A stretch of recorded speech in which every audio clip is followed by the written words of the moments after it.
Hello, everybody. Good day and good evening to all of you, wherever you are in the world, and welcome to episode 271 of the Ask Abhijit show. I hope everybody is doing great. And today I'm going to take questions that you all have asked in the comments. I've chosen about 20 or so questions, and I'm going to take those. And I saw that a bunch of questions came in the past 1 hour, but I was not able to take those. So in the future, if you want to ask questions, please ask them like, you know, an hour or two before the show starts, because at the last minute I can't really pick and choose questions, select questions. With that said, let's see who all is there on the live chat. I can see Vamshi Kalem, anonymous scientist, Chat DSP, Sujit Shanagonda, the civilizational warrior, Vedant Singh, Jagdish Mali, Bharat First, Anant Pai. Who else do we have? Blitzkrieg, Chat DSP again, Vidash Dalmotra, Kapil Shrimpi, Hunter Kenway, Shivasai, Amisha Mishra, Mr. Saxena, Dhruv Duria, Ayush Singh, Vimla Chaudhary, Uju, Shubham S, Devik Shriyan, GK, Uju, Geopolitical Due from Indore, Krishna Raghunath from the Surinamese Netherlands, Shubh Agarwal, Pranay Paul from Kolkata, Rashmi Rathore from Rajasthan, Shri Ramchandraya Namaha, Jai Shri Ram, Rahul Dunake, Naveen Kumar, Kaustub Bhagwat, Omkar, Nilab, engineer, Naveen Kumar, Wooden Armor PK, Deep Patel from Australia. 12:30 in the night in Australia, but Deep Patel is watching. Thank you so much for being on the live chat, sir. Himanshu Shukla, Abhishek, Vedant, Eclipse Files, Hari Charan Gokul, McLevin Jai Shri Ram, Alan J. Victor. Who else do we have? Rutwij, Ayush Singh, Reena Tiwari, Ankita, hello. The Civilizational Warrior, Dheeraj Kamath, Varun Reddy, and so many other people. Master Diddy's something or the other, Eclipse Files, and everybody else. So, thank you so much for being on the show. I really appreciate that. And with that said, I think we should start taking some questions. Just give me a second. I need to pull something up so that we can. Where do we have it? Right here we have it. Okay, so let's get going with the questions. What's the first question that we have for today? And it's going to be interesting questions. We're going to start with this. So we have Suresh and Aditya Garg. Okay, thank you so much, Suresh. The question is, recently released recording of Ahmedabad flight accident. It has a conversation where they say that the line of fuel or something was cut off where both they didn't, etc. Is there a possibility of sabotage behind this? Your analogy. Flight pilots, one experienced, another also somewhat experienced. No conclusion in the report. They say possibility of sabotage. Some say pilot mistake. I think sabotage. What's my opinion is what you want to know. And should Boeing be saved despite the questions raised on the standards of the aircraft they manufacture and possible manufacturing defects that could have caused the crash in Gujarat? As the global aero economic depends on the trust shown on Boeing, and if that collapses, it might create a global chaos. Is that the reason the reports were first intentionally leaked to the US first? Yeah. And official statements were made in India after that. Okay, all kinds of questions. Obviously, everybody is very concerned about what's happening. This report has come out recently, right? The AIIB report has come out. The AIIB is an Indian government organization, the Aircraft Accident Investigation Bureau, right? It's a division of the Ministry of Civil Aviation, Government of India. And its job is to investigate aircraft accidents and incidents in India. Now, this AIIB has come up with this report, and the report raises more questions than answers. And the report seems to deliberately, give information that is unimportant, and it seems to skip information that is crucial to our understanding of what happened. It's telling you what time, at what second the plane started taxiing towards the runway, and what second it did something or the other. But the crucial evidence as to when the engines were cut off, at exactly what time did the aircraft start rotating, what time did the wheels take off from the ground, at what time did the actual engine cutoff happened, what time were the switches flipped, or whatever, the fuel switches flipped, what was the maximum altitude that the aircraft achieved, what was the maximum speed the aircraft achieved. The entire second by second chronology is not given. They have not released a transcript or a recording of the conversation between the pilots. They're putting selected, cherry picked things here and there, possibly out of context. There is no signature on the AIIB report, preliminary report. There are tremendous inconsistencies and red flags in the report, this preliminary report. And I am not a pilot, but our friend Gaurav Taneja, Flying Beast, is a pilot, and he's put out an excellent series of 3 videos on his channel. I would highly recommend you watch those 3 videos, in which he has completely, totally shown how bad this report is and how many questions it raises. And he says that he doesn't have any confidence in the AIB. And obviously, if they don't put signatures on the report, and they release the report in the middle of the night, like 2 a.m., 3 a.m., or 1 a.m., whatever time it was, India time, and if they leak the report 24 hours before releasing it in India to the Wall Street Journal, there are lots of questions that are going to be raised, right? It looks like the engines failed immediately at the point of takeoff, not when the aircraft starts rotating, which means the nose lifts up, but it looks like the engines failed immediately when the wheels left the ground, or maybe a second after that. And there is a clear procedure when dual engine failure happens, that you take the fuel switches, you cut them off, then you put them on. And that's what the pilots did. And that happens only a few seconds after the dual engine failure happens. And immediately when the jet engines fail, the aircraft doesn't lose power immediately. Because of inertia, it will keep rising for a while, and the speed will actually increase for a while. It's only after that is done, when that momentum is dissipated, that the aircraft starts going down. So there are tremendous questions. There are huge red flags in this AIIB report. And Boeing used to have the greatest safety track record of all the aircraft manufacturers. But there have been lots of problems with Boeing in the recent past, and they have been caught red-handed trying to cover up things. There's this system that they had on the Boeing 737 Max, this MCAS system, that was faulty, and they did not even tell the world and the pilots of the world that this system was installed on the aircraft.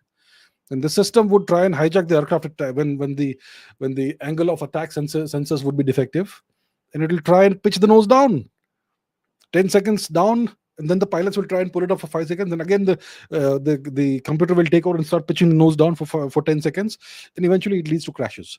So there was a Lion Air crash in Indonesia, I think 2018 or 2019, and a few months later there was a Ethiopian aircraft that crashed because of this system that Boeing tried to hide. It's a completely new system they had installed on the aircraft, Boeing 737 Max aircraft, and they did not. And if you install a new system like that, you have to have the pilots trained on that. But Boeing did not even tell any airline that this new system is there. And even after they realized that it caused the first crash, they still did not take any action. And the second crash happened. First, Indonesia out of Jakarta. Secondly, Ethiopia out of Addis Ababa. Lots of problems. So Boeing has these issues. Their quality standards have dropped drastically in the recent years, and they are known to hide such things. And when the first crash happened, the Lion Air crash out of Jakarta, they tried to blame the pilots. There was an Indian pilot who was flying the aircraft. Obviously, you have two pilots, right? In an aircraft, one of them was Indian. They tried to lay the blame on the pilots. Even when the second aircraft crashed, the Ethiopian one, they again tried to blame the pilots, despite knowing full well that they were entirely responsible for this. So, I think the government of India, the Prime Minister's office, needs to look into this. This investigation, this preliminary investigation report that's been released by the AIB, Aircraft Accident Investigation Bureau, we cannot trust it. They have not even bothered to put this, the AIB head's signature on the report. A report without any signatures, it means they're trying to cover their backsides, because they know that there is something super wrong with the report. So I think this needs to be looked into by the at the highest level. But this is a international accident. This is a question of India's safety record. It's a question of the safety of passengers who fly every day, thousands of flights, right? Hundreds of thousands of people probably fly every day. This is a very sensitive matter. And who is it that's on the board of the AAIB? Each of those individuals needs to be investigated. Who is the person, or who are the persons who leaked the report to the Wall Street Journal 24 hours before it was released in the middle of the night in India? Who are those people? They are government of India officials. There are tremendous problems. I've said this, right? I've said this so many times. At the root of every problem in India is corruption. So I don't know. See, I can't tell what the cause of the crash is, but it's clearly a dual engine failure that happened at the moment of liftoff or just after liftoff, like a second or two after liftoff. That's what happened. But what caused the dual engine failure? That's the big mystery. That is the big mystery. And I don't have the answer right now. That's what the government needs to look into. You have the two recorders, right? The voice recorder and the data recorder. They will have all the answers. Those need to be investigated by professionals, by competent authorities, not by, I don't know, people who apparently may be compromised. That's what needs to happen. Huge problem here. Huge problem. I don't believe for one microsecond, for one nanosecond, that the pilots are responsible for what happened. I don't think the pilots caused this crash. I think they tried their best to fight to ensure to save the aircraft as much as possible until the very end. That's what it looks like. But as usual, they'll try and blame the pilots. The pilots aren't here to defend themselves. They died. So I am not gonna at this point in time point fingers at maybe an aircraft manufacturer, maybe a nation or whatever. My question is what happened with the AAIB report? They did not even have the courage to put their signatures on the report. Huge problem there.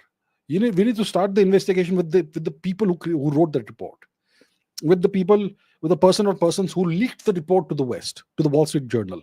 And the Wall Street Journal seems to know everything more than what the government of India knows right now, as if they have the full recording of the conversation. It looks like. How did they get their hands on all of this? And if the Wall Street Journal has it, why isn't it being released by the government of India to the people of India? The entire recording, not the transcript, the recording itself, the audio recording. There are huge red flags here.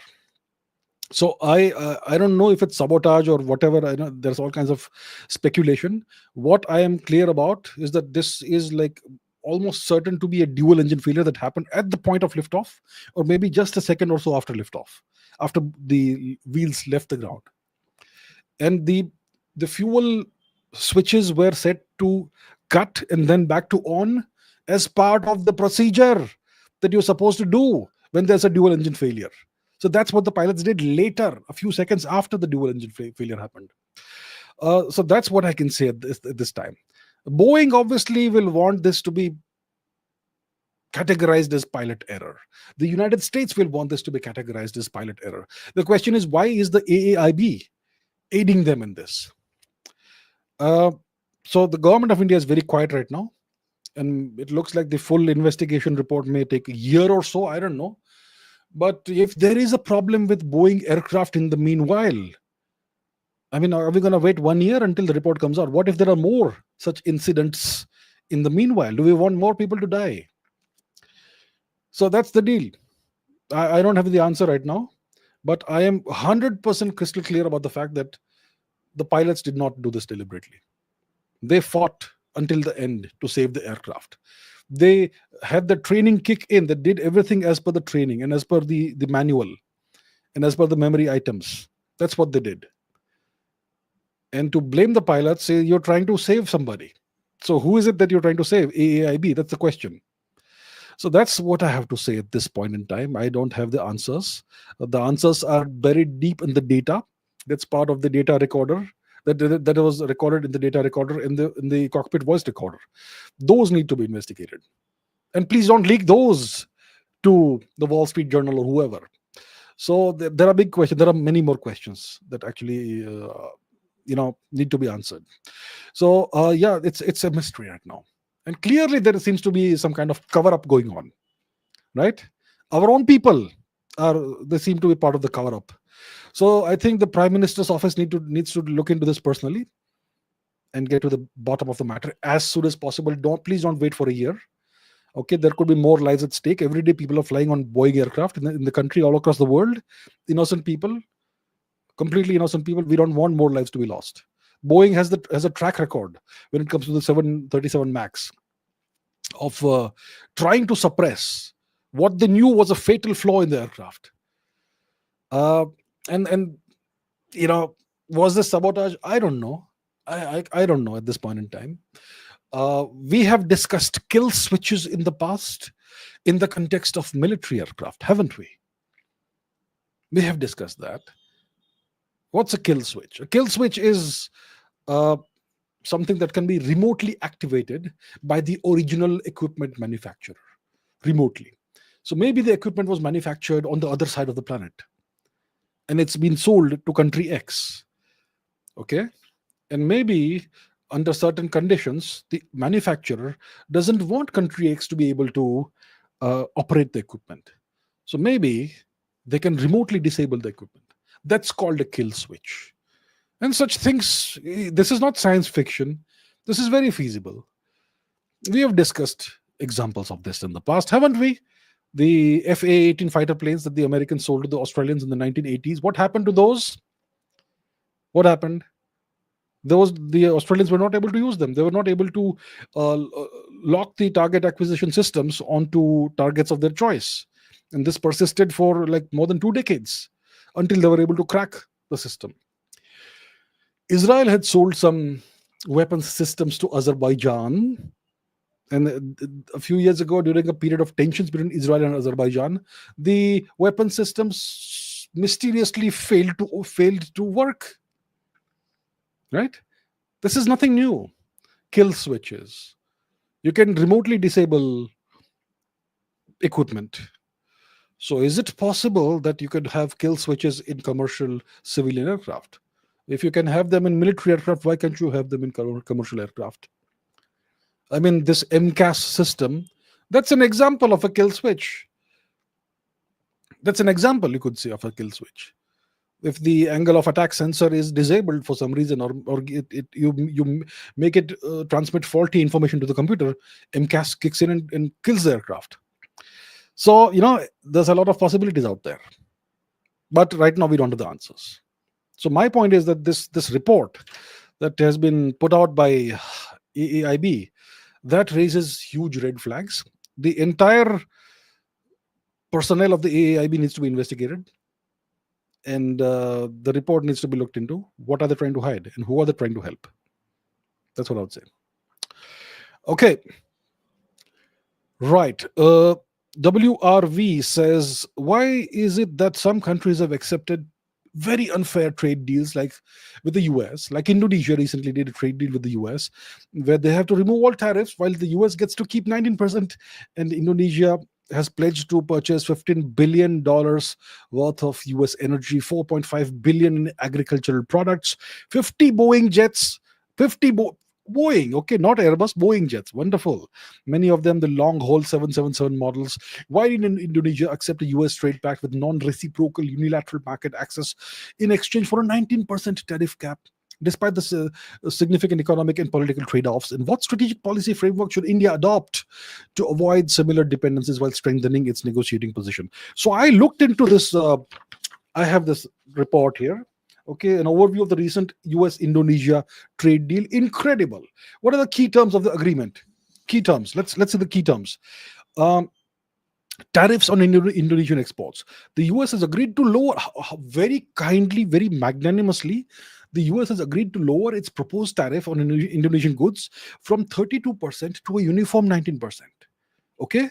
Very kind, very magnanimous of the US. And this is the reduction from the earlier threat. It is still significantly higher than the previous average of about 5% that was applied in 2024. Okay. Now, access for US exports. American goods, with very minor exceptions like alcoholic beverages and pork, will enter Indonesia tariff free. No tariffs on American goods, except for alcoholic stuff and pork, which Indonesians anyway don't like. Additionally, US products are exempt from Indonesia's local content rules and certain import quotas. So, blanket exemption for US exports, except for pork and alcohol. Well, yeah. Now, what about purchases by Indonesia? In exchange for this magnanimous reduction, okay, from 32 to 19%, Indonesia has committed to buying about $15 billion in energy, American energy exports, oil, natural gas, etc., etc. Indonesia is committed to purchasing $4.5 billion in US agricultural goods, including GMOs, GMO products, multi-year commitment for wheat and other staples. Indonesia has also committed to buying 50 Boeing aircraft for its national airline, Garuda Airlines, right? Trade compliance. Indonesia has agreed to enforce measures to prevent US bound goods being rerouted or transshipped from third countries, especially China.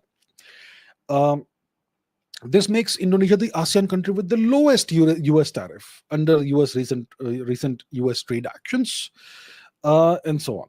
So tremendous tariff asymmetry. Yeah. US goods receive almost full access to the Indonesian market without any tariffs, almost no tariffs. But Indonesian exports to the US will be subject to a substantial 19% tariff, 4 times higher than the previous average. It puts Indonesian exporters at a tremendous disadvantage, right? And Indonesia is compelled to buy these huge specific purchases of US goods, energy, agriculture, aircraft, about $20 billion in total, maybe more. And how did this agreement come about? So the agreement came from the US threatening extremely high tariffs. It's like that, gun to the head, take it or leave it.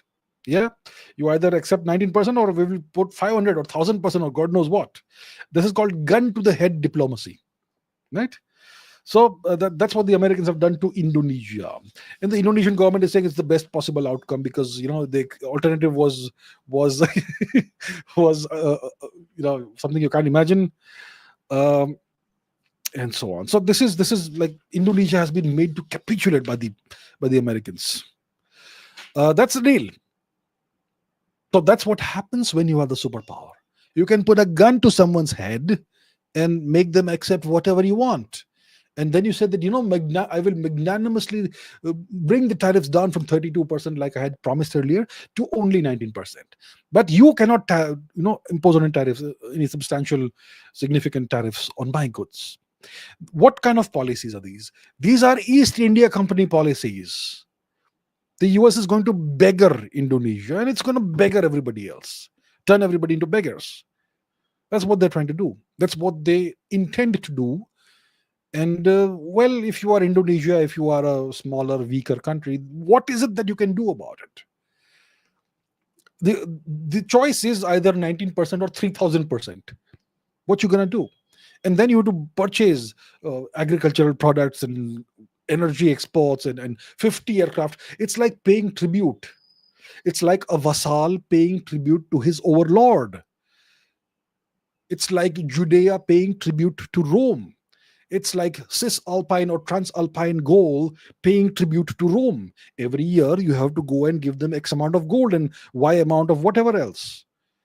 And these many numbers of slaves and much more. This is the same tribute system.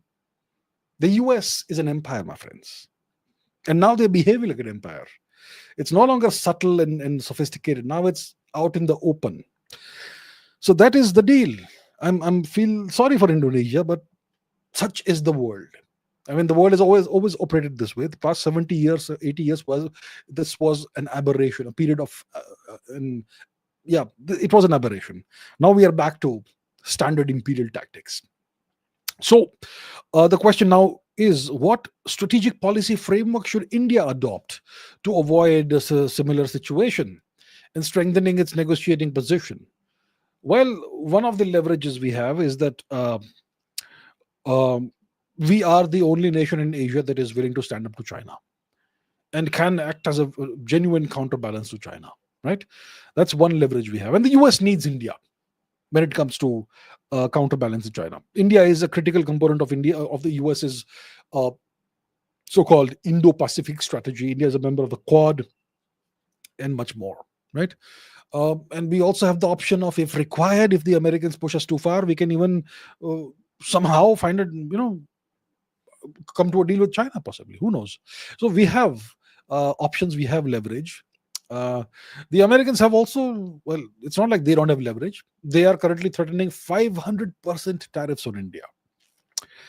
Right? Lindsey Graham's bill, which is getting tremendous bipartisan support. Anyone who trades with Russia and purchases Russian oil is could potentially be subject to 500% tariffs. So that's a threat that's dangling over our head. Trump is also threatening that, right? Uh, and they want us to accept their third rate agricultural exports, genetically modified organisms, and ghastly stuff, all the stuff that makes Americans sick. It riddles Americans with cancer and obesity and diabetes and whatnot. They want to export it to us. The government is saying no, and that's why the trade deal did not happen by the July 9 deadline. Now it's August 1 or something. We'll see about that. Yeah. So we are not in the same position as Indonesia, but we are in a similar position. Uh, there are certain differences between India and Indonesia. Obviously, I don't think I've explained that. Um, so it's terrible, what the Americans have done to Indonesia. These are East India Company tactics. Absolutely, this is exactly how the East India Company destroyed India's economy. India was the world's first fully industrialized civilization. You are not taught this in your school, in your history books. We were a fully industrialized society. The British destroyed that. How did they destroy it? By using the same tactics. They opened up the Indian economy to extremely cheap exports of third rate material from the UK, textiles and whatnot. And they imposed extremely high tariffs on Indian exports, which made Indian exports unviable, and it destroyed India's industries. And they also used a whole different range of tactics. So they completely deindustrialized India, they pauperized, beggarized India. On top of that, they imposed hundreds of artificial famines and so on. So this is, same tactics we are seeing over here, and we're going to see much more of that. This is just the beginning of the American trade war on the world. They're trying to destroy the entire system they have themselves built. Well, there you have it. Okay, Danush says, is the in the current climate in the West, with all their Russia secondary sanctions threats and increased pressure on India, they're putting regarding the India-Russia relationship, do you think it's actually feasible for India to actually purchase the Sukhoi 57 in this current geopolitical climate? And if not, what options does India really have? Because the F-35 is obviously a no-no, and AMCA will take time. Can India still handle Pakistan in this case? Right. So we have this current geopolitical climate. The US is saying that anybody who trades with Russia will get these secondary sanctions, and anybody who buys Russian oil will get 500% tariffs and whatnot. Yeah, all that stuff. And they are obviously singling out India often, uh, and sending this message to India that, we will destroy your economy if you deal with Russia.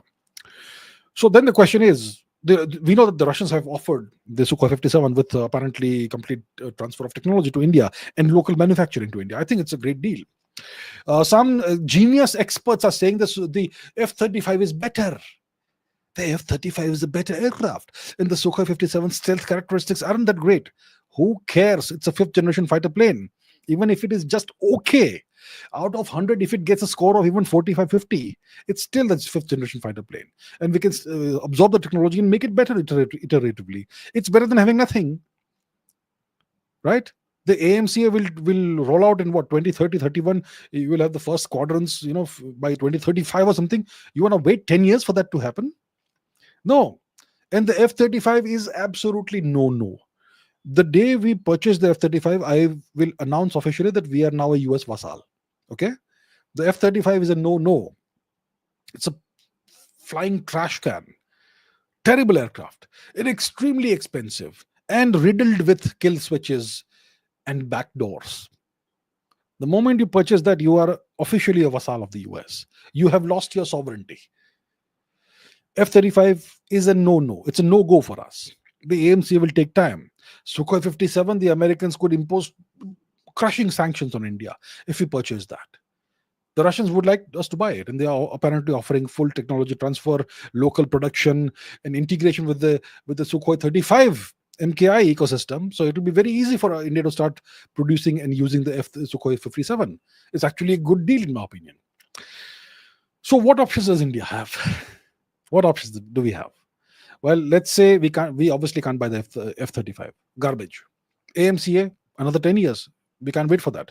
Sukhoi 57, too much American pressure, we can't buy it. So what do we do? What do we do? Have you heard of the Safran deal? I'm hearing that India and France have finalized a deal about the Safran engines, which will possibly there will be full technology transfer to India at a very high price. Obviously, like I've been saying, buy, beg, borrow, steal, whatever the price, buy it. So it looks like that deal is now being done. So we will acquire Safran's jet engine technology and jointly co-develop a 120 kilonewton engine in the next few years. Now, as long as this is a genuine deal and it happens and it doesn't take 10 years to finalize like it often does with India, everything takes years and years of negotiating and all. Get it done fast and start producing the engines in the next 5 years. I think that's great if you can do that. If that deal goes ahead and if it is a done deal and if it actually proceeds, then I think we should just go ahead with the Rafale. The Rafale isn't a bad aircraft. It's a 4.5 generation fighter plane. I think, and we know how to operate it. We have very highly trained pilots who have been operating it for quite a while, the Rafale. So I think if the Sukhoi 57, we can't get it, we can't accept it because of too much American pressure, and we obviously can't get the F-35, then the option is the Rafale. Get 100, 114, whatever number of Rafales we need is a stopgap measure until we have the AMCA. That's what I would say is the option that we have. It's not a bad aircraft. It's obviously not a fifth generation aircraft, but it's better than nothing. So get a bunch of Rafales. Yeah, that could be the stopgap solution. And with that, we come to the question of the Safran engine. Nimish and Sergeant Skylon. India will be going with the French engine with full technology transfer and intellectual property. Does this mean we can start manufacturing these locally? India finally closed a deal for the co-development of a jet engine with Francis Safran for our AMC project with full technology transfer for about 7 billion USD. What other critical military technologies should we focus on acquiring, co-developing, innovating next that would put India at the pinnacle of modern warfare?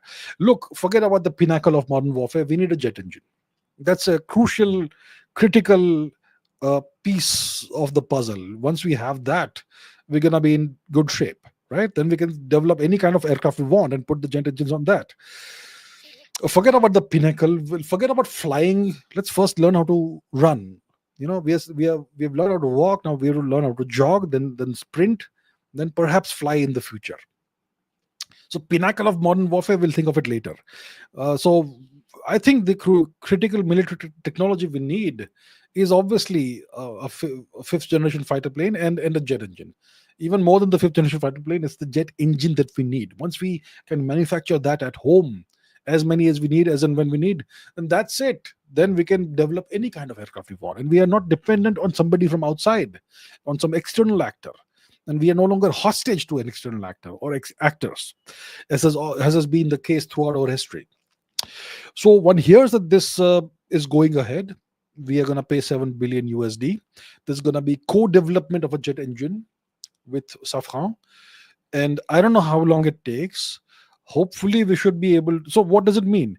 It means that we're gonna manufacture these locally in India. There's gonna be full technology transfer, and the intellectual property will be ours as well as the French. It will be jointly owned, but we can do whatever we want with it, and we can even take it in other different directions, and we can create derivative engines. We can improve the engine, whatever. It's up to us. But once we have a fully functional jet engine, 120 kilonewtons, that is as good as anything the French have. Well, that is a huge relief for us, right? which we can produce ourselves without having to import spare parts from somewhere else. So I think that's the deal. So I would hope that this becomes operationalized as full as possible, as soon as possible, and then the next 3 to 5 years we start manufacturing. If the negotiations go on for the next 3 to 5 years, then it's a joke. Okay, we've had enough of this nonsense. All talk, talk, talk, talk, talk, going on forever. Yeah. So the manufacturing needs to start in the next 3 to 5 years. That's the deal. That's what I'm hoping for. If that does happen, well, that's a huge problem solved for India. Yeah. So I think if this is indeed true, what's being reported, then it is extremely welcome news. Now let's see if the Americans apply any pressure on the French, because the Americans are known to backstab the French from time to time. The French recently had this deal with the Australians, the AUKUS, no, not the AUKUS deal, the Scorpion submarine deal. Though the French were supposed to sell to the Australians a bunch of Scorpion submarines, and this deal was signed, it was proceeding, and then the Americans arm twisted the Australians, and the Australians said, "Sorry, France, we are walking off out of the deal unilaterally." And then the Australians went ahead with the Americans, and they have this AUKUS deal now, right? Nuclear submarines, extremely expensive nuclear submarines that the Australians will buy from the Americans, and that will not really be owned by Australia. They'll still be owned by the Americans, more or less, de facto. So, so there's always the danger of that the Americans become an arm twist the French. But hopefully it doesn't happen, and then it is great news for us. So I think it's great news. Um, um, this is being reported by the Indian media right now. I hope it is true. I hope we go ahead with this, and I hope we operationalize this as soon as possible. And I hope we start producing these engines within the next 3 to 5 years. That would be a huge problem solved for India, and then yeah, nations like the US will have way less leverage over us. Right now, the Americans, I mean, we have this deal with the Americans for those F404 or whatever engines for our Tejas fighter planes. And we've paid the money and all that, but they are not delivering it. Now, this year, they're going to deliver, like now, finally, they have delivered one or two jet engines. And by the end of this year, they'll deliver another 10 or 12. It's peanuts. It's peanuts. They're making India suffer like this, despite us having signed the deal agreement and having paid for the jet engines. So that's what you can do.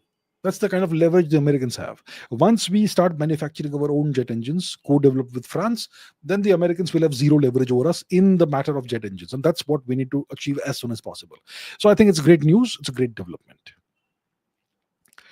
Sahil Patel says, what does Sahil Patel say?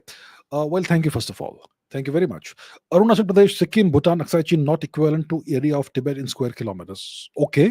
Why? All right, fine. Hasn't India escalated the matter of Tibet being independent too far? Why? Why?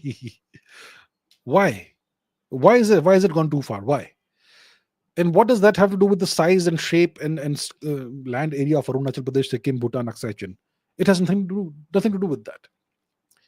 What we are doing is the right thing. We are ramping up the pressure on China in a very calibrated manner. It's symbolic pressure on China. We're not crossing any military red lines, but these are diplomatic tactics and strategies. And the Chinese themselves have, caused this through their actions, right? They have come out openly in support of Pakistan. They are now not hiding it.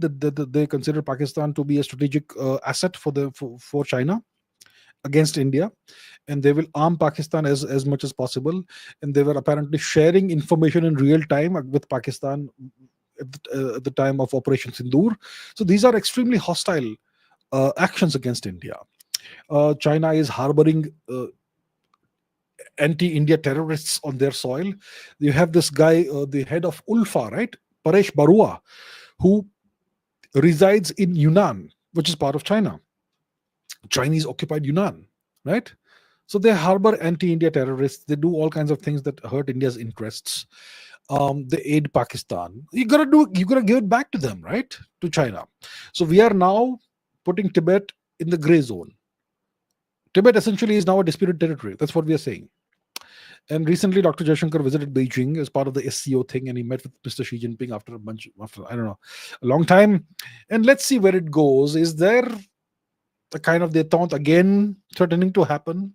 I mean, last year the Chinese were saying that we want better relations with India, and we reduced the number of troops on both sides of the LAC, India Tibet LAC last year, for the first time after the Galwan incident and all. But the Chinese have been ramping up their infrastructure building activities on their side of the LAC. So it's not like they are trying to diffuse the tensions. They're aiding Pakistan. They're harboring anti-India terrorists. They're doing so all these things. So obviously India has to respond in some kind. It's not like we don't have any leverage. We have leverage. We have tremendous leverage. The Tibetan government in exile is in India. The largest Tibetan diaspora is in India. The highest ranking Buddhist spiritual leader in the world, the Dalai Lama, is a resident of India, and so on and so forth, right? So we have not escalated the matter of Tibet being independent or whatever too far. Absolutely not. We have not even started. We need to go further.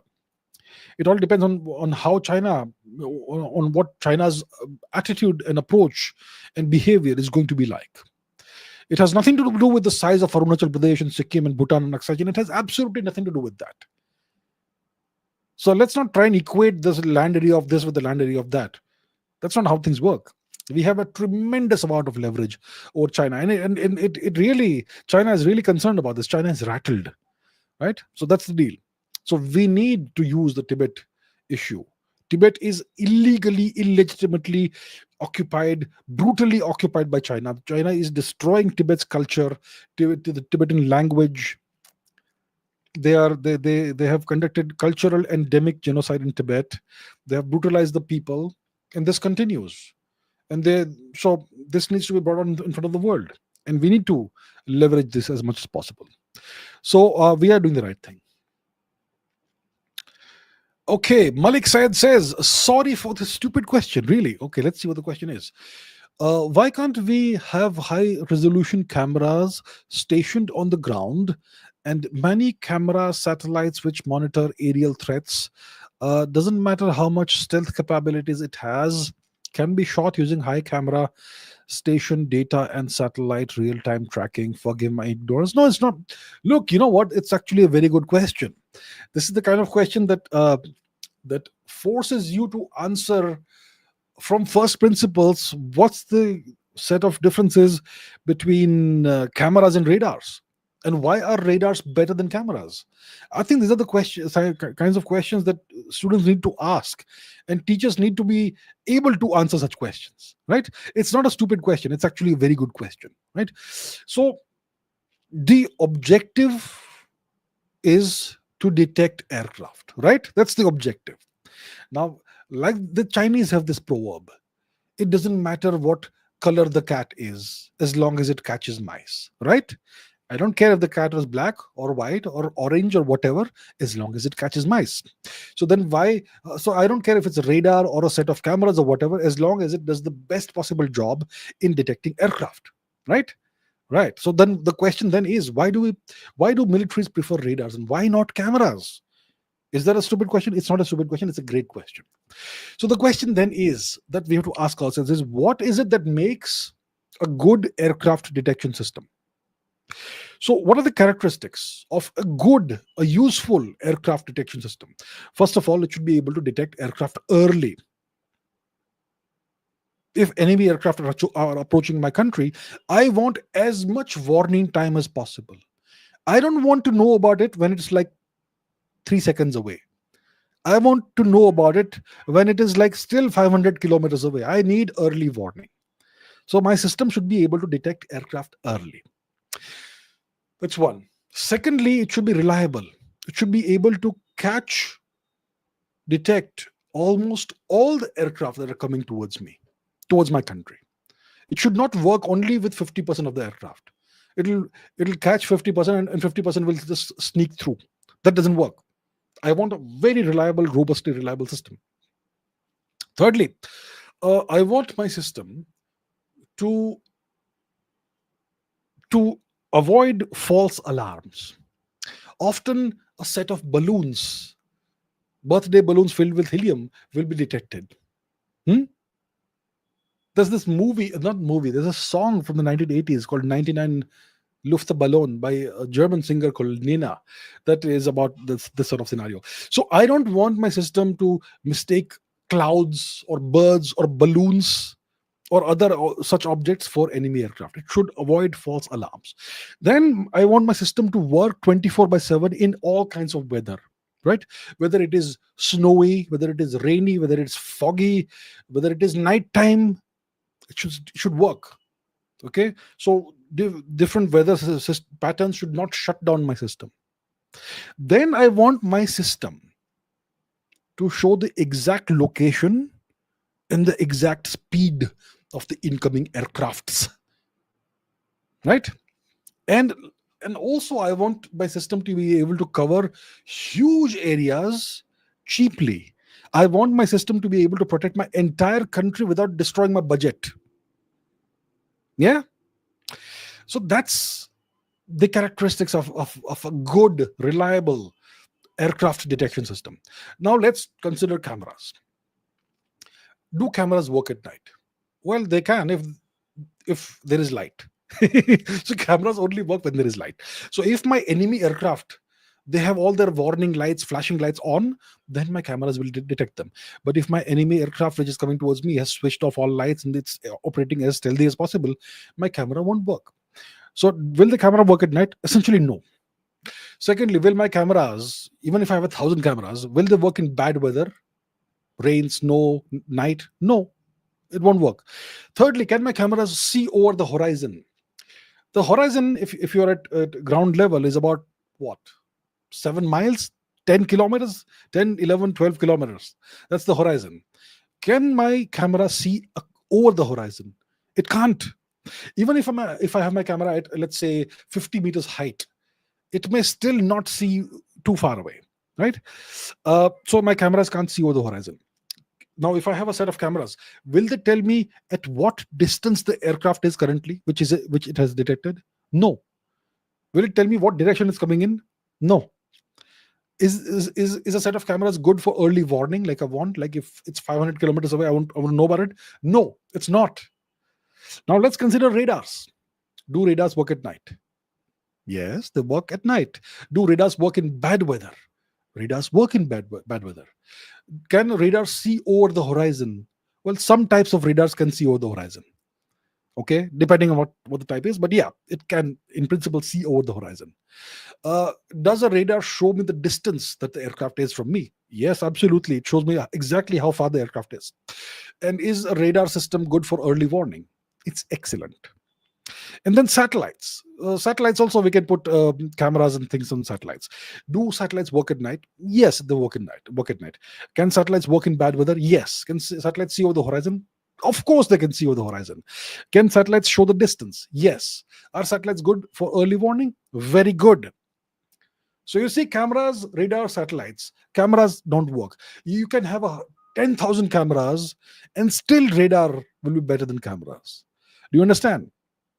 So in modern warfare, you use a combination of a network of radars and satellite systems for your early warning system, for your aircraft detection system.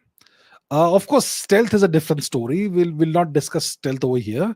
Um Stealth also, depending on the type of radar and the power and all that, you can detect aircraft. In principle, what aircraft, I mean, how far the aircraft is and what, and so on. Uh, so that's the deal. So essentially, radar is like having super powered eyes that can essentially see through walls in the darkness and hundreds of kilometers away. And cameras are limited to what human eyes can see on a clear day. Huge difference.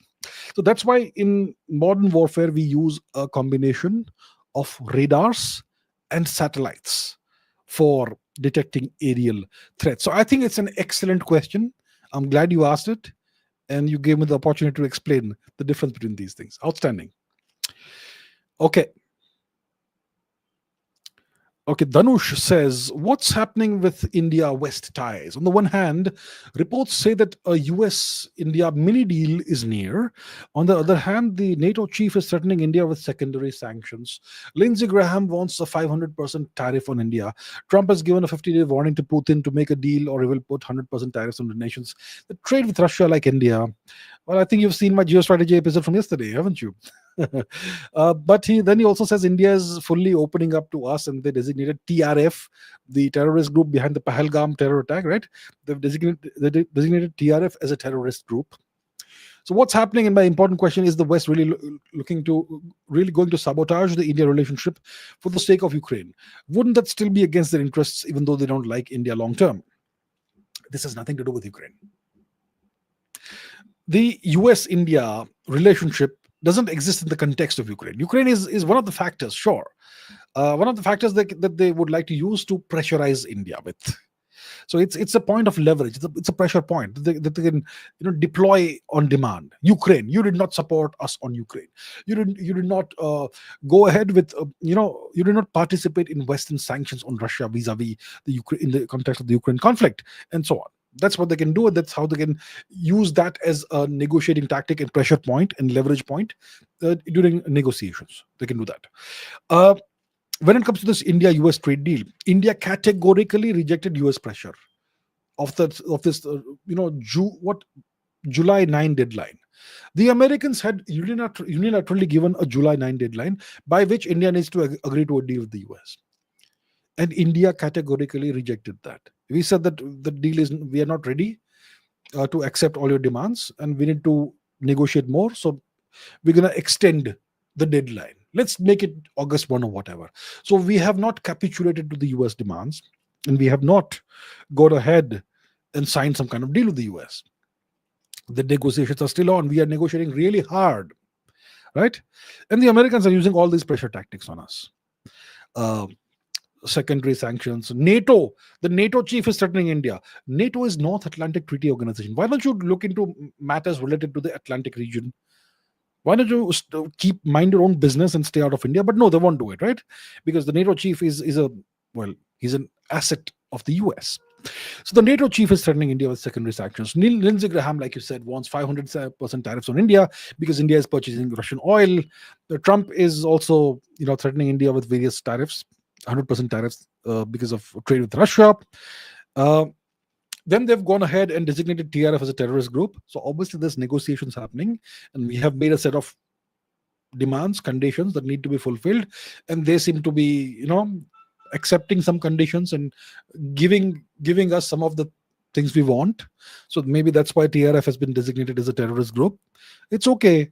They can designate TRF as a terrorist group, but they can create 50 other terrorist groups with other names and use them against India via Pakistan. So that's no big deal for the US. They've played this game in the past.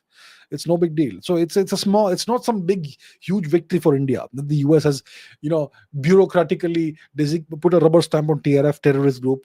They can create 100 more terrorist groups tomorrow via Pakistan. They've done that in the past. And Trump is saying India is fully opening up to us. Really, are we? No, we are negotiating. We are not opening up to you, and we will not accept. India is not going to accept U.S. agricultural demands that we bring. We allow the export of American agriculture and dairy products to India. We will not accept that because that is poison. They can poison their people. It's fine, but we will not accept that. Their GMO stuff and all those patents, Monsanto patents and whatnot. No, that's not going to happen, and that's what they want because they want to vassalize India. These are East India Company tactics that they're trying to use. So India-West ties aren't great. Trump is trying to bully India, to arm twist India into accepting everything, like what he has done to Indonesia, right? He has turned Indonesia into a total vassal, utter vassal. Indonesia has had to go down on its knees and accept whatever the Americans said. That's what's happened to Indonesia. We are not going in the same direction, but the relationship isn't great. And yeah, so that's the deal. So the real question you are asking is the West going to sabotage their relationship with India for the sake of Ukraine? It has nothing to do with Ukraine. They are doing this to every country. And India is important because it's the fourth largest economy, first of all. And second of all, it's important from the perspective of the US China rivalry. Um, and that's why the US needs India on its side. If in case there's a contingency in the future, maybe a Chinese invasion of Taiwan, or some kind of conflict uh, involving China, North Korea, whatever. In that case, they want India on their side.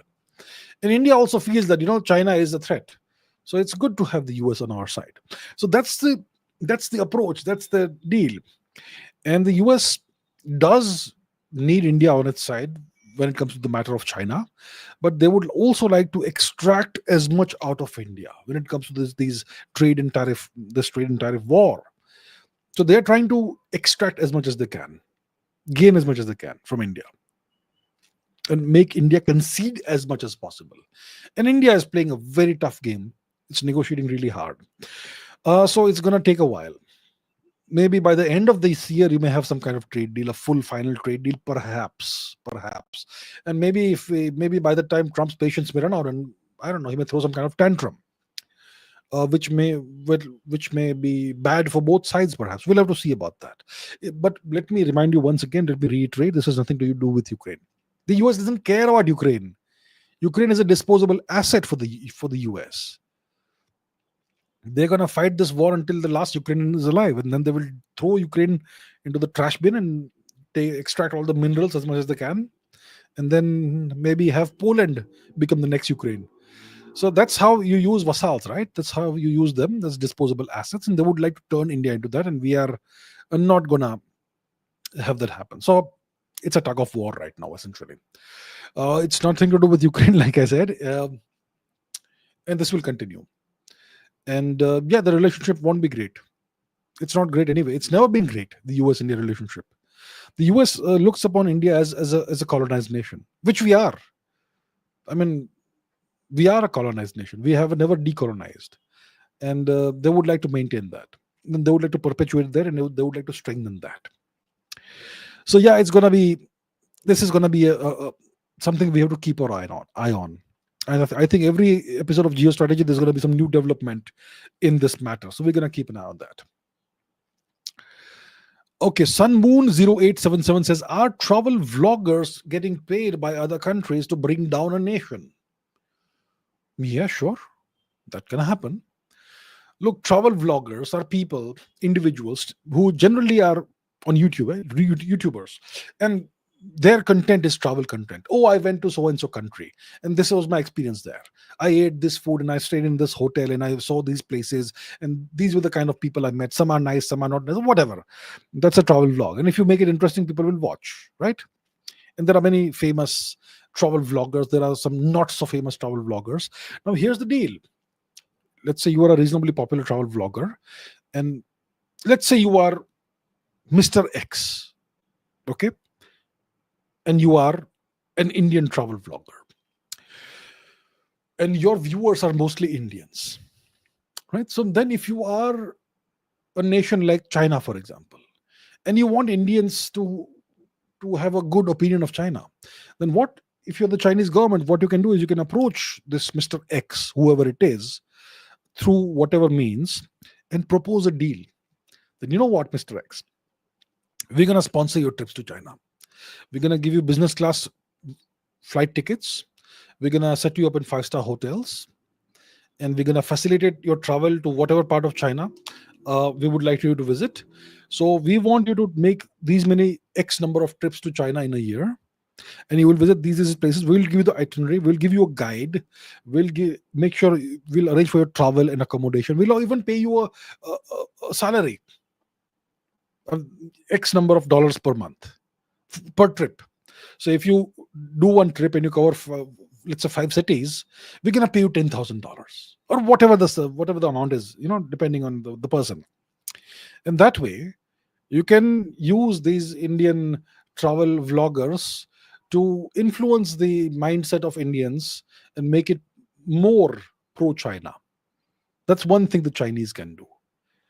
Okay. Another thing the Chinese can do is they can cultivate assets in India, not just travel vloggers. For example, news readers, news anchors, news analysts. I am not naming anybody, by the way. If you want me to name somebody, I can actually name someone. Would you like me to? So I'm not sure if this person is paid by the Chinese or not, but it looks like this person is very fond of China. So let's take a look at this person. That person's name is SL Cantan. So let's Google this person, shall we? Um, I'll give you an example. I am not saying this person is on the payroll of China. Maybe may not be. I don't have. I'm not making a definitive statement. SL Cantan. This is an Indian person, and if you see this person's Twitter, it's all China, China, China, China, China, China, China.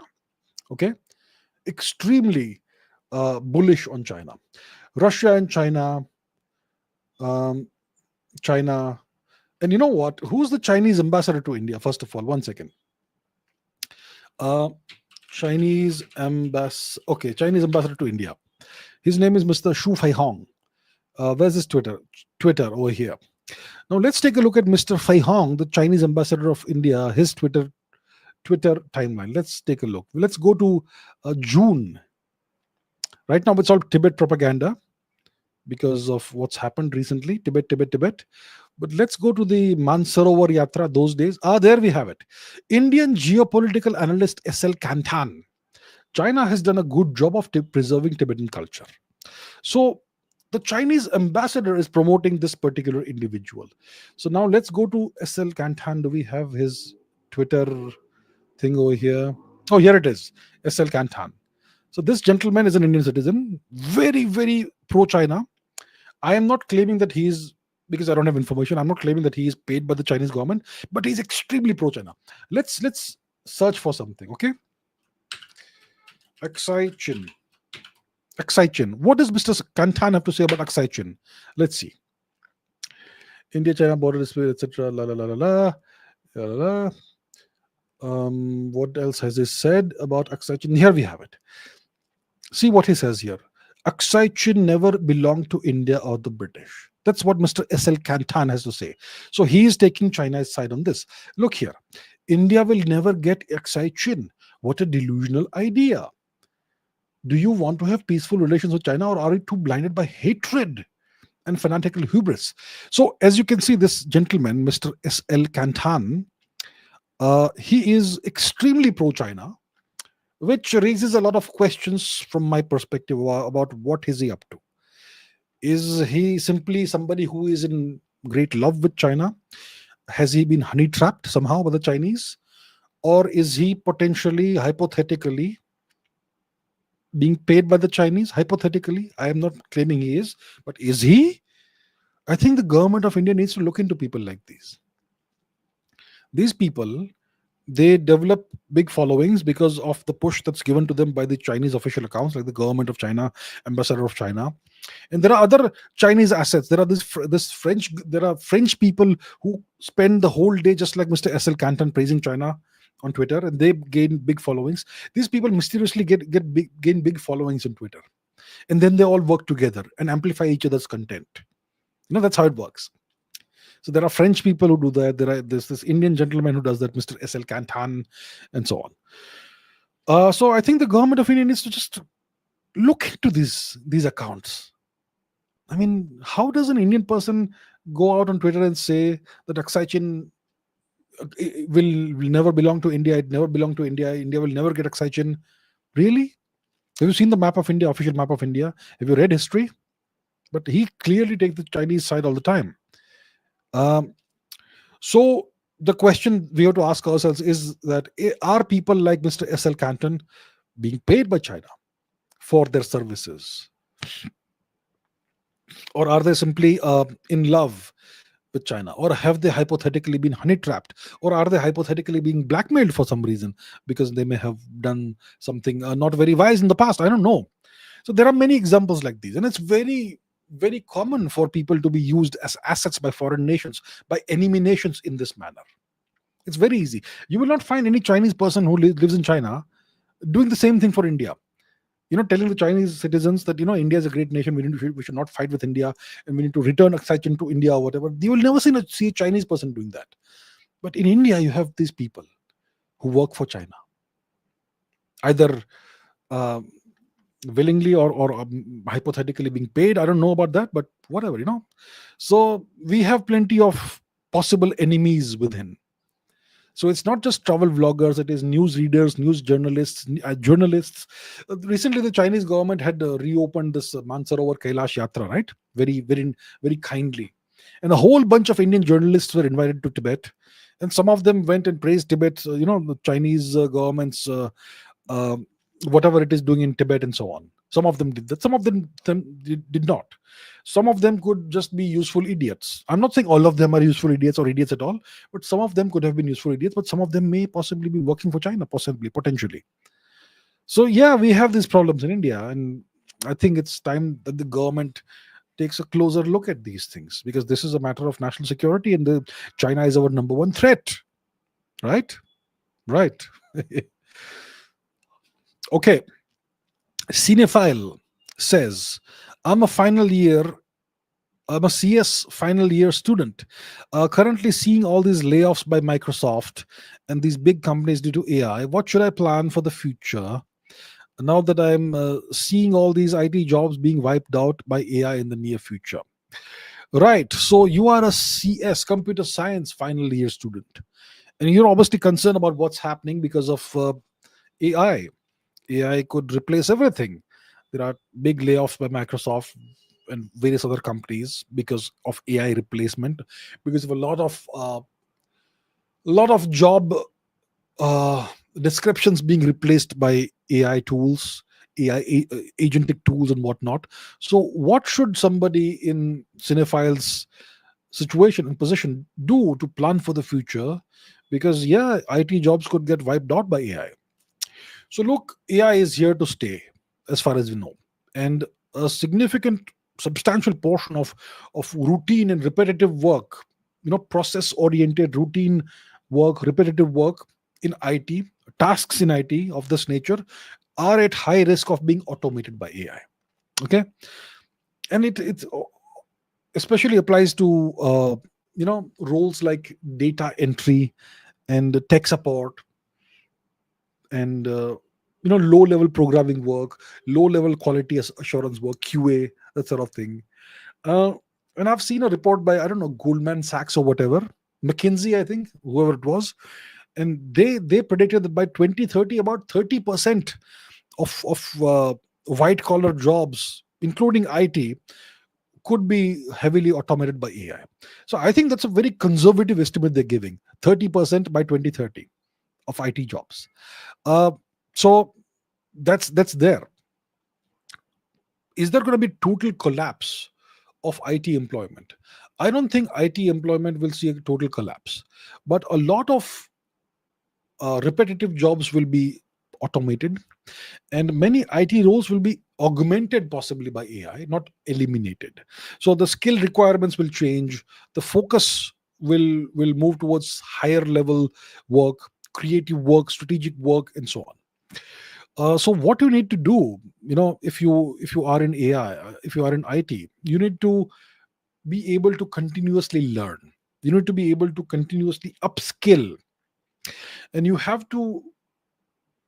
need to be able to hopefully work in roles that need human qualities, that need leadership qualities, strategic depth, cross disciplinary insight, maybe hands-on requirements, hands-on work, that sort of thing. Uh, for example, cybersecurity strategy, ethical hacking, all of this needs adaptation, right? It needs creativity, it needs human judgment. Probably AI can't take that. That's one example. If you are a product manager, if you are a relationship manager, if you're a project manager, you need to do complex integration, you need to do strategic development, uh, you need to collaborate with various teams, you need to provide leadership. uh, then you have prompt engineering, which is a very AI centric task. So I think that the thing is that there is no job that is AI proof, but the safest careers are those that involve creativity, they involve leadership, and they involve adaptability. They need human judgment and so much more. And obviously the human skills like interpersonal skills, if you can blend them with technical skills and so on, that is what is going to be, AI proof, hopefully, in the long run, in the future. So if you are a final year CS computer science student in India, I can assure you that your degree will not give you the skills needed to survive long term when AI takes over. And AI is taking over gradually. So you need to do this of your own initiative. You need to acquire these abilities, this aptitude, these set of skills on your own. Otherwise, you may not survive the AI takeover of IT.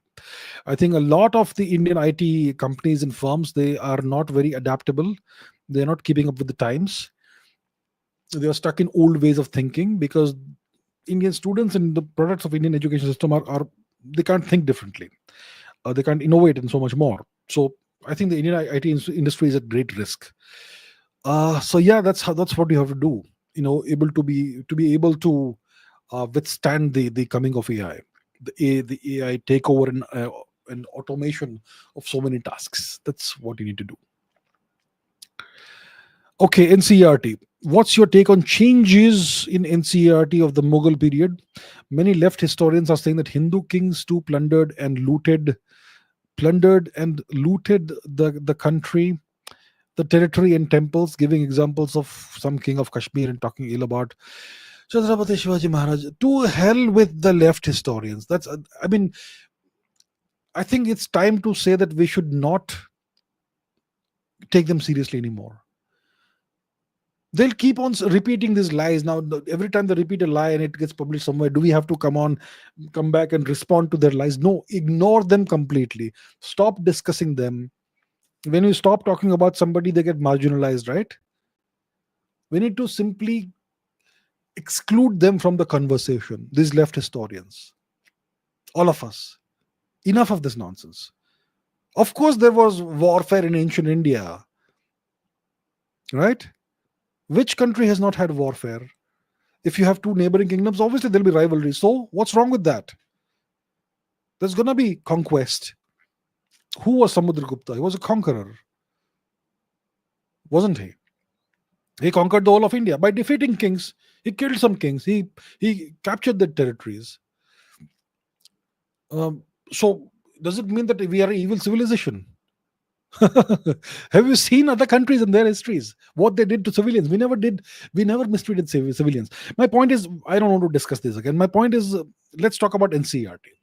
So I'm hearing that NCERT textbooks have been revamped, revised, and now they more accurately reflect the true history of India. That's what I hear. I saw some examples on Twitter yesterday and today, and it was great.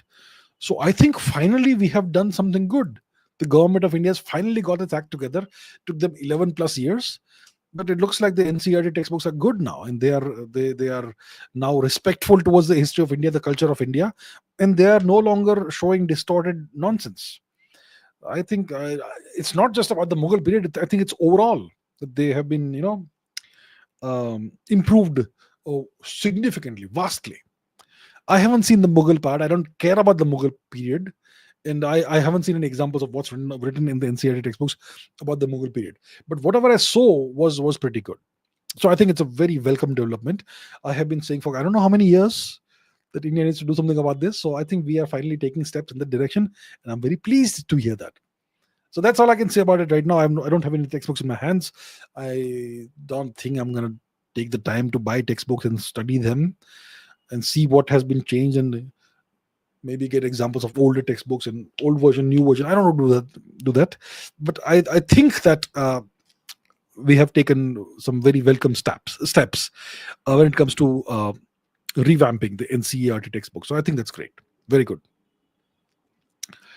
Okay, what next do we have? Sharma 108X says, what are the origins of the Kushans? Google says that the Kushan Empire emerged from the UAG, a nomadic group from Central Asia, who conquered Bactria in the 2nd century BC. Were the Central Asian or Chinese, and how did they conquer much of northern India? Okay, so first of all, my dear friends, Google is not an answer engine, it's a search engine. When you search something for something on Google, it gives you a whole list of search results, which are websites, and it is those websites that will give you various answers. Of course, Google now seems to have an AI feature which summarizes everything, so it may be giving you a certain answer. uh, Now here's the deal. You This is what you've said over here, that the Kushans, according to Google, emerged from the USG, a nomadic group from Central Asia who conquered Bactria. So we have two terms here: USG and Bactria. Bactria. These are all foreign terms they use. Okay, foreign terms. They will use foreign terms so that you get all confused. Bactria is Gandhar, present day Afghanistan, historical Gandhar. That's Bactria. Okay. So these gentlemen, they conquered Gandhar, northwest India, in the second century BC. They did not conquer on some day in the second century BC the whole of Gandhar. They started making inroads slowly into Gandhar in the around the second century BC. Now, the question is about the origins of the Kushans, the UAG. Who are these UAG? It's a Chinese name. Why don't they use the Indian name instead of the Chinese name? Why does this Western search engine use a Chinese name instead of the actual Indian name? What was the Indian name of this group? It was the Tushara people. The Tushara people. Let's Google this. Who were the Tushara people? Yeah, what will our friend Google have to say about this? Who were the Tushara people? Tusharas, also known as Tukharas or Tokarians, were an Indo-European tribe or group of tribes that settled in Central Asia, Turkmenistan, Afghanistan. They are mentioned in ancient Indian texts like the Mahabharata. They are Mlecha barbarians, etc.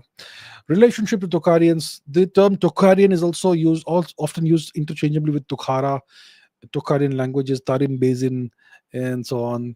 And the Chinese, they called them the Da Yuezhi. So that's the Tushara people, the so-called Tokarian people, the Tushara kingdom, and so on. So there's the Wikipedia page. Obviously, it's not entirely reliable ever. Uh, what does it say over here? The so-called Tokarians. Now, for the Tokarians, they're going to have a different Wikipedia page, which is separate from the Tushara people. The Tokarians. So I will not go into this, but let's quickly Google Tokarians, shall we? Tokarian people. They lived in the Tarim River Basin. Okay, now to understand what that is, we have to go to the map. So let me quickly show you the map. Where's the Tarim River Basin? Here's the map. The Tarim River Basin is this region. Okay, present day so-called Xinjiang. If we Google Tarim River Basin, it's this region over here. The Tarim River is an ancient, pretty big river that flows over here. And it is in the Tarim River Basin that the USG or the Tushara people lived. It is right now, if you go there, it's the Taklamakan Desert. But in the past, it was pretty green. So that's where these people lived, the Tushara people. Now let me show you something else. The Tarim Basin mummies. One second, give me a second. For that, we have to go back to Google. And we will look at Tokarians. Now we will look at the Tarim River Basin, Tarim mummies. Tarim mummies. So, because the region is so dry, the people who are buried there, their bodies are very well preserved. And if you look at these people, they look very Western. Okay, their facial features, etc. As you can see, this ancient lady, she has a light color or maybe red colored hair, ginger hair. And this is another person. So they found lots of remains of these people. They were typically pretty tall people, fair skinned, blonde or red haired people. They used to have these tattoos. This is another person, another lady, 5,000 years old perhaps. This is another lady here. These are reconstructions, possibly European looking. But if you this is another gentleman who passed away a long time ago. So these are the Tarim River Basin mummies. If you look at their culture, If you look at their culture, despite them looking European, they are very Indian. And let me show you something else which will be surprising. Okay, the Tokarian language, Tokarian script, for example. Let's go to Omniglot. Let's see the Tokarian script. So this is about um, how old is the Tokarian script. First of all, what does our friend Wikipedia have to say? 8th century, etc., and so on. So let's go back to the Omniglot Tokarian script. What does this look like? The Tokarian alphabet is like this. Uh, these are the vowels. And how do you write the consonants? Ka, kha, ga, gha, na, cha, cha, ja, ja, na, ta, ta, da, da, na, yara, la, va, sha. I think it sounds shockingly Indian, doesn't it? Uh, so that's the Tarim script. It goes ka, kha, ga, gha, just like any other Indian script. And if you look at the gods they worshipped, those were Indian gods. And if you look at the genetics of the Tarim people, they had blonde hair and red hair and whatnot and whitish skin. Genetics are all R1A1A. Very Indian. Culturally Indian, genetically Indian, religious. For what religion was essentially a form of Hinduism. Um, so yeah, that is the origin of the Kushana people. Very interesting, right? Really interesting.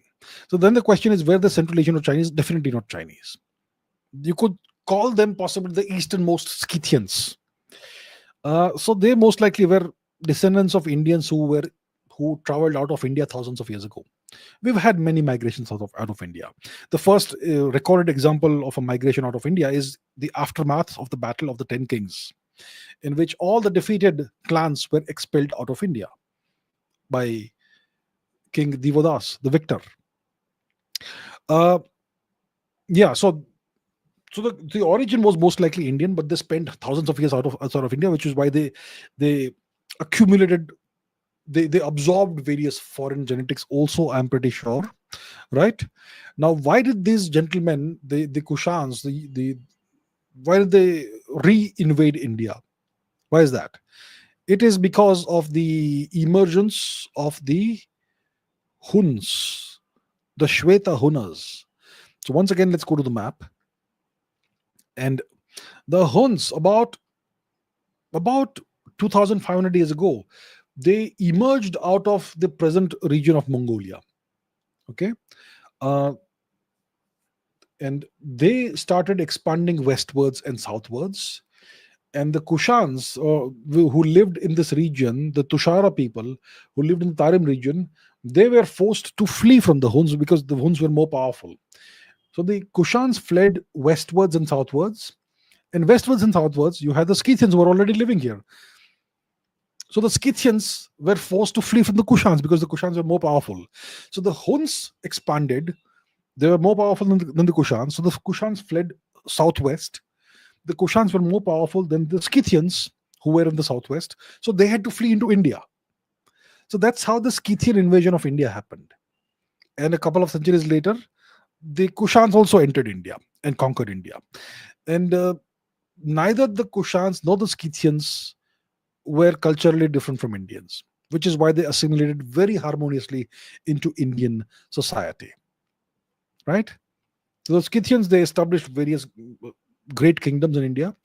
The northern satraps, the western satraps, the great Mahakshatrapas who ruled out of Saurashtra and Gujarat and controlled our trade with the Romans.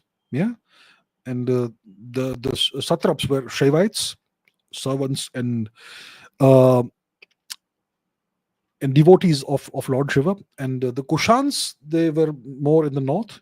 Kanishka had this great empire. So yeah, that's the story. And that's the origins of the Kushans. Okay. Next question is about, okay, it's by Sun Moon 0877. Can we sue all these higher hand brands for copying our culture, clothing, accessories, etc., without giving us credit for it? On top of that, it's 200% more expensive. So there was this controversy recently about Prada or whoever who have copied the Indian Kolhapuri chappal and now these Western models are wearing those Kolhapuri chappal on their feet, and it's priced at God knows what super expensive price. In India, if you buy a Kolhapuri chappal, it may cost you what, 200 bucks, 200 rupees or 500 rupees or whatever, reasonably cheap, good quality, hopefully. But the Prada thing will be obviously 10 times, maybe 100 times more expensive. So it's an example of cultural theft. Of course, it's an example of cultural theft. And there are lots of different forms of cultural theft. The West has appropriated yoga, and we have done nothing about it. That's cultural theft, of course. Just establishing a World Yoga Day is not enough to save India from cultural theft. You have to establish a World Yoga Standards Institute, but we have never bothered to do that. So today you have all kinds of variations of yoga, like dog yoga and hot yoga and goat yoga and beer yoga and drunk yoga and God knows what nonsense. They have ruined yoga, the West. Um, you don't have that with kung fu. You don't have any non-Chinese variations of kung fu today, but you have all kinds of non-Indian variations of yoga today. So that has been stolen. When it comes to things like pranayam, the West calls it either box breathing or cardiac coherence breathing. So they've digested the technique, and now they've given it fake Western names. So new practitioners will never even know that it's actually something that came from India. So the West has a history of doing this, and they will keep on doing that. So how do we stop this from happening? By owning the fact that we are the originators. Our civilization is the originator of all these of things like yoga and pranayam and whatnot. To do that, you have to establish our versions of the Shaolin Temple. The Shaolin Temple is the global authority of what Kung Fu is and what Kung Fu cannot be. Similarly, we need to have World Yoga Standards Institute in India, which will decide and determine what constitutes yoga and what does not constitute yoga and pranayam and so on. That's one example. We need to also own Ayurveda because, you know, ashwagandha and whatnot is now being digested by the West. It's being stolen. And when it comes to our clothing and all that, that also will be copied and appropriated by the West. It's bound to happen. There's not much we can do about clothing, um, and styles of footwear and all that. You can't really sue anybody for drawing inspiration loosely or not so loosely from our traditions. I don't think there's much we can do about that, right? I mean, we have, even if you look at India, if you look at Bollywood, how much has Bollywood stolen from the West? How many songs have Bollywood lyricists stolen from Western songs? It goes both ways. The amount of theft is staggering. Many Indians don't even know how many of these songs originated in the West and they were stolen by Indians. Kishore Kumar stole that song. What's it called? Om Shanti Om, from a singer and songwriter from the West Indies, a guy who never got credit for that. And so many other examples. There's an Elvis Presley song, Margarita, which became some Hindi song from a 1960s or 70s movie. Saira Banu was the actress in the movie, if I remember. Jhuk Gaya Asman, and so many more recent examples. So yeah, that's there's some things you can do about this, and some things you simply can't do. So when it comes to the theft of yoga and pranayam and Ayurveda, I'm sure we can do a lot about that if the government decides to wake up. When it comes to stealing Kolhapuri chappals and various kinds of Indian dresses and all that, I don't think there's a lot we can do about it. Yeah. Okay. Rahul Dunake says, in the movie Interstellar, they have shown a device that can make a human hibernate for years on the trot. What is it based on? That's a great movie, Interstellar. One of the few movies that I liked this century, 21st century, and probably one of the best science fiction movies I've seen. So in Interstellar, the premise is that, what's the premise? Yeah, you travel from the Earth all the way to some other stellar system, and then yeah, so there's a long journey, and because the journey is so long, it may take, I don't know how many years. You have to sleep. It's called hypersleep or cryosleep or something. So I think it's based on hibernation. So on Earth we have many animals, especially those that live in very cold regions of the Earth, that hibernate. For example, if you're a bear, in northern Asia or maybe North America or whatever. If you're a bear, let's say you're a grizzly bear in North America, and it gets really cold in the winter. So what grizzly bears will do is that they will eat salmon, those big fish with orange flesh. They'll eat salmon. They'll gorge themselves on salmon and become really, really heavy, hefty, fat. And then when the winter comes, these bears will just go into their den and sleep it off. They'll sleep for like 5 6 months, and and it's continuous sleep. There's no waking up for all those months. And then once the winter is over, the bear will wake up, and that fat bear that went in is all loose and thin, and it's burned off all the fat it accumulated. So that is a natural process that we have on the planet. It's called hibernation. Many species undergo hibernation to survive the winter, and it's something that can theoretically be used to have humans sleep with a lower metabolic rate for possibly long periods of time. So that's one concept, hibernation, which already exists. It's a biological phenomenon. The other concept is that, if you lower the temperature of the body, then you can really slow down the metabolism of the body and the aging of the body. For example, when you have organ transplants, let's say somebody is receiving a heart from somebody who's a organ donor and who died. So you have to take the heart out of the person who died immediately and transport it as fast as possible to the recipient who will take the heart, because their heart has failed for whatever reason. So to do that, you have to bring the temperature of this donor heart as close to zero as possible without freezing it. So maybe around 4 or 5 degrees centigrade. If you freeze it's going to destroy the organ, because ice crystals will form, which are needle like. They'll poke holes into the cells. So you want to bring the temperature to maybe 4 or 5 degrees. I'm not sure what the exact temperature is, but as low as possible, without freezing it, without the formation of water crystals, ice crystals. So if you do that, then the metabolism slows down and the organ doesn't undergo cell death. Similarly, if somebody is receiving a heart, you need to bring their body's temperature down as low as possible, so that there are no complications. And when people, for example, if somebody drowns in freezing water, they could be underwater for 20 30 minutes and they can still be revived, because at that low temperature the body doesn't die that fast. So these are the various concepts that you have, and you can package those into this science fiction concept called hypersleep or cryosleep. So it's not something that actually exists, it's uh, but potentially in the future you could perhaps make something like that happen.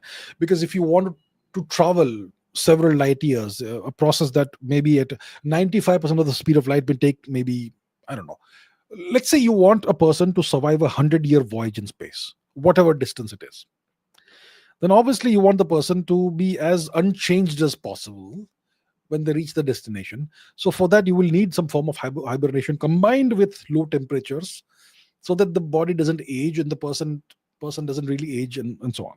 So that's a science fiction concept. That's hypersleep or cryosleep. And that's the device they showed was some kind of pod in which the person will be made to sleep in, and once they go to sleep the person will be cooled down, and they will undergo cryosleep. So that's the device they have shown, and it's based on these concepts. Okay, what else do we have? We have a few more questions. Let's talk some physics for a change. It's been a while. So Yajnavalkya likes to ask very interesting physics questions. If we annihilate the assumption that the universe is roughly homogeneous on very large scales, can we eliminate the need for dark energy and Hubble tension all at once? Also, can you tell us your views on whether or not quintessence as dark energy is probable? Okay, so there is this fundamental assumption in cosmology that the universe is homogeneous and isotropic on the largest scales. This is a fundamental assumption in cosmology. Uh, so imagine that the universe is a gigantic chocolate chip cookie. Let's Google a chocolate chip cookie so that you get what I'm trying to say. Okay, chocolate chip cookie. So what does a chocolate chip cookie look like? It looks like this. right? It's got these chocolate chips all over it, right? These are chocolate chip cookies. So imagine that the universe we live in is a huge chocolate chip cookie, and it's a huge one, okay, not small one, but a huge one. And imagine you're looking at this chocolate chip cookie from very far away. So when you're close to the surface of this chocolate chip cookie, you can see all the individual chocolate chips, and you can see the dough, right? But when you go far enough, when you go significantly far away, you will no longer be able to see those little chocolate chips, and it will look very uniform. And the chocolate chips will essentially merge into a brown thing. So from far away, you can't discern the individual chocolate chips, but you can see the brown color. So from a significant distance, if you're far enough, you will see roughly the same amount of chocolate chips everywhere. And that's the assumption that we make. Okay, that on large enough scales, the universe is roughly the same everywhere. Now we have two big mysteries that are being mentioned by Yajnavalkya. One is dark energy, and the other is the Hubble tension. So, what is dark energy? Now, if we look at the universe, look at galaxies that are far away, and so on, we notice that the universe is expanding, and the universe is expanding faster and faster. And the further an object away is away from us, the faster it is going away from us. And we can measure the speeds and so on using redshift and other things. Uh, so it's like a balloon that's being blown up with increasing speed. So we can see that something is causing the expansion of this universe, this accelerated expansion of the universe, and that's what we call dark energy. We have no idea what it is, no idea. We call it dark energy. That's one thing. Then there's something called Hubble tension.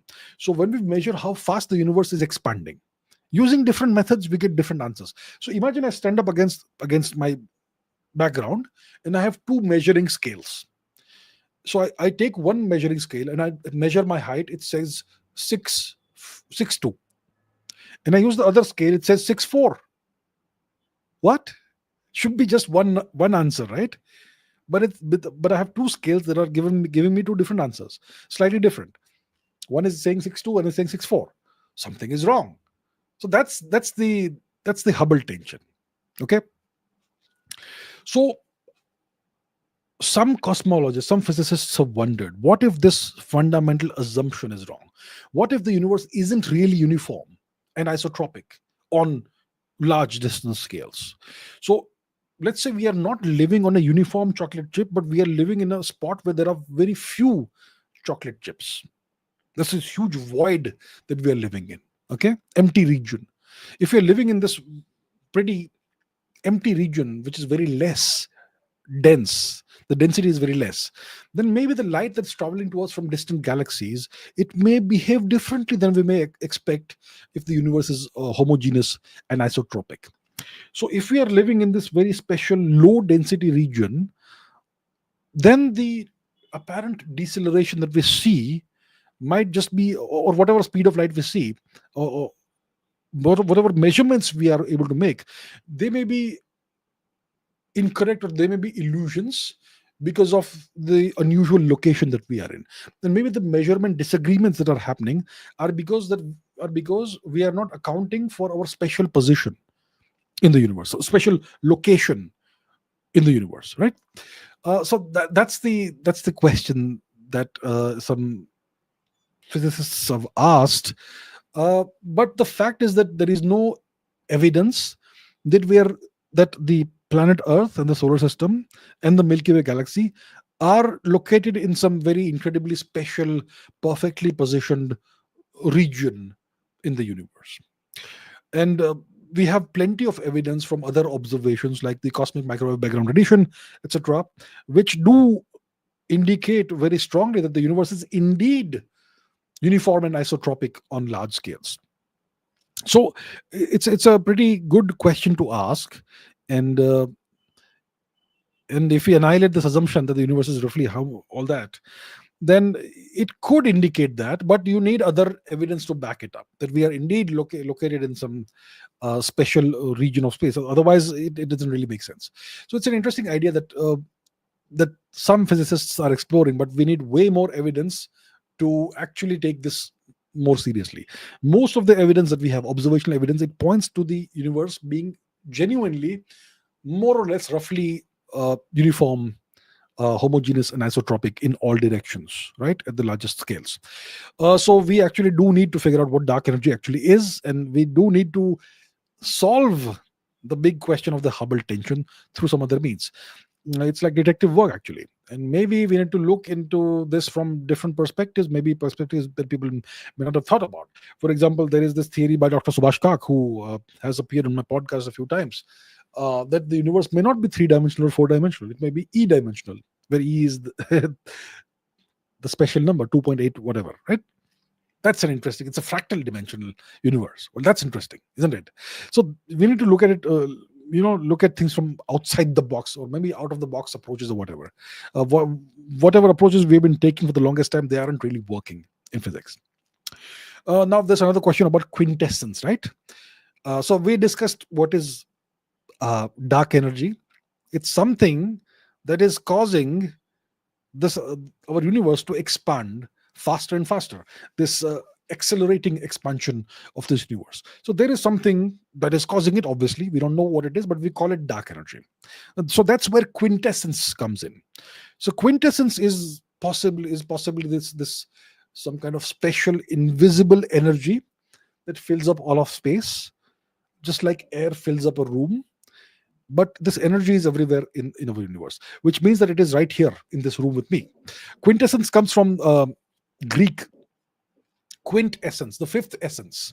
The Greeks believed that everything was made up of what? Earth, air, water, fire, and what? Ether, or some fifth essence, fifth thing. So that's quintessence. Uh, so quintessence is supposed to be something uh, that pushes things apart.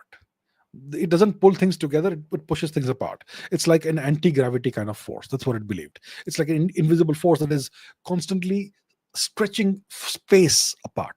But there is something special about quintessence. Its value changes over time, its strength changes over time. So in the earlier universe, you had more dark energy than dark matter, but today you have way more dark energy than dark matter. So maybe it's because the strength of quintessence has changed over time. It's like a switch whose settings you can change, a fan switch or something, that sort of thing. So that's what quintessence is. I think it's an interesting theory, but we need more research to. It's still a hypothesis. We have no observational evidence of it. So that is what quintessence is. I think it is an interesting theory, and we should certainly um, examine it. I have taken it pretty seriously in the past. So yeah, quintessence is an interesting theory that could potentially throw some light on what dark energy is. Okay, Yajna Valka again says, does the Koide formula give us hints about a new underlying theory of physics? The Koide formula, it's something that was discovered in the 1980s by a Japanese physicist whose surname is Koide. So let's look up what the formula looks like. It's a relationship between various kinds of leptons. Leptons are very nice particles. One of the lightest lepton is the electron. So Koide formula. This is particle physics, which is interesting, which is something I've not looked into for a very long time. But here we have it. This is the Koide formula. I'm not sure what Carl Brannan is.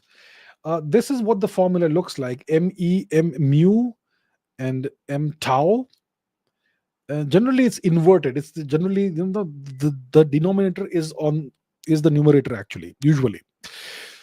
So what's the deal? In the particle world, we have these particles called leptons. They are the lightweight members of the particle family. So just take a look at the formula. This is what it looks like. Now let's take that off the screen, right? So the leptons are, you could call them the lightweight members of the particle family. You have the electron, you have the muon, and you have the tau. These three particles. The electron is super light, and we all know the electron because electricity, they orbit nuclei and all that, right? The muon is a heavier cousin of the electron. It's about 200 times more massive than the electron. And then there's the tau particle, which is about 3,500 times heavier than the electron. These are three leptons. So this Japanese physicist Koide, he discovered this relationship that we just saw. Let's put it back on the screen. Between the masses of the leptons. So me is the mass of the electron. Actually, this is the correct Koide formula. That's the one that I'm familiar with. I'm not familiar with this one. This is an inverted version of it, but this is the one. So me is the mass of the electron, mu is the mass of the muon, and m tau is the mass of the tau particle. In the denominator, we have three square roots added up, and then the sum is squared. And this fraction, its value is very close to 2 by 3. So it's pretty weird, actually. I mean, it's a pretty strange and unusual pattern that Dr. Koide discovered. So imagine that you have a school, you have a classroom in which you have, like, let's say 50 students, and you take three kids at random, and you measure the heights of those three kids, and then you find that if you combine them in a very specific mathematical way, you always get the same number. Is that a coincidence, or is that more than a coincidence? And that's exactly the question as to what is this? Why are the ratios or the fraction, these numbers, why do they have this specific relationship? And does it actually hint at something deeper, is the question, right? Is there some kind of hidden symmetry in nature that we haven't discovered yet? And is the Koide formula hinting towards this symmetry? That's one question. Maybe is there some kind of fundamental theory, underlying theory, that explains why the particles have the masses that they do? Because we don't know why particles have the masses that they have. Why does the top quark have so and so mass? Why does the strange quark have so and so mass? Why does the electron have this mass, and why does the proton have a slightly different mass from the neutron, and so on? Why? What is behind these constants that we have in physics? And maybe the Koide formula is showing us some kind of direction. Is there some extra dimensions that the Koide formula is hinting towards? So we don't have the answers right now, but it's an unsolved puzzle that this formula is. But it is pretty interesting, and maybe it's giving us hints towards a new underlying theory of physics, maybe new symmetries, maybe a new underlying theory, maybe extra dimensions. We don't quite know right now, but it's something that's pretty interesting and worth investigating. Yeah. Okay, Mriganka Shekhar Biswas says, as someone who's working on a project in muon scattering tomography, I've observed that many physics PhD programs today are shifting focus from core theoretical and experimental physics towards programming, machine learning, and simulation tools like COMSOL. How should we view this trend as a necessary evolution of this discipline, or as a departure from the foundational rigor of physics research? It's very much a departure from the foundational rigor of physics research. It's a dilution in the way physics is done, and that's something you see all over the place. If you are in theoretical physics, then you should be taught theoretical physics from first principles properly. Programming and whatnot, it's a good set of skills to have. There's no harm in learning programming if you're a theoretical physicist or any kind of physicist. It can help, but it's shifting the focus away from the real job of physicist. Even if you're an experimentalist, yeah, sure, programming can help you, but it's something that's an addendum to what you're supposed to learn. But today, you see this all over the place, and it's not just today. Even 25 years ago, if you did for example, a master's degree in physics, half of the syllabus, sometimes in some universities, would be electronics. So it's always been that way. I mean, especially in India. But I'm sure if you go to a high quality, top quality, world class physics department, you won't see such things. They will offer you all these additional credits for things like programming and machine learning and whatnot, but it's not the core syllabus. It's not the core thing that you're learning. So I think it's diluting what you're supposed to learn, and it's problematic. It's not really a necessary evolution of the discipline. These are tools and skills that can help you solve problems. But that's something you learn once you have mastered the core subject matter, right? It's definitely a departure from the foundational rigor of physics research. And if you spend too much time doing all of that, when are you going to do the actual physics? So I think it's problematic, and I do not support this. I do not approve of this. Okay, blind. Yajnavalka says, does a person born blind see the color black, or does that person see nothing, not even black? Can colors be really explained completely to such a person? Um, it's like asking, you know, look, a person who is born blind doesn't even know what vision is. They don't know what colors are. They don't even know what sight is, what that experience is, what that perception is. It's like, um, you know, for example, if you have a sheet of paper, it's essentially two-dimensional. And if that's the only experience you will never know what three dimensions are. And once you see three dimensions, it changes your worldview completely. Now we see the world in three dimensions. Can we imagine what a four-dimensional universe will look like? We can't imagine it. We can draw representations of that on paper, but we can't sense it, feel it, imagine it, perceive it. We can intellectualize it by drawing something that looks like four dimensions on a piece of paper, but we can't really experience it. Similarly, a person who is born blind can't really experience what sight is, what colors are, what light is.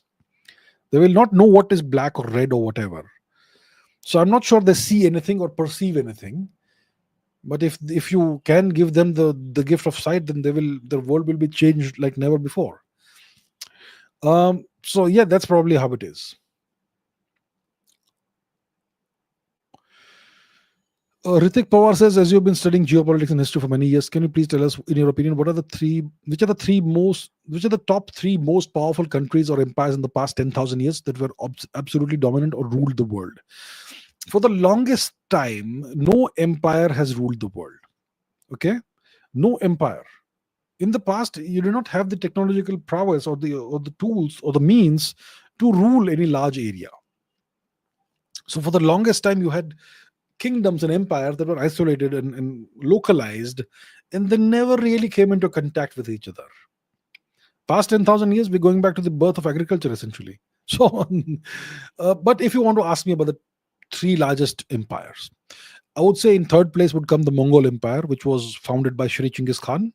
It went to the greatest extent, its greatest geographical extent, under his sons and grandsons, the Mongol Empire. Why don't we take a look at what its extent would have been like?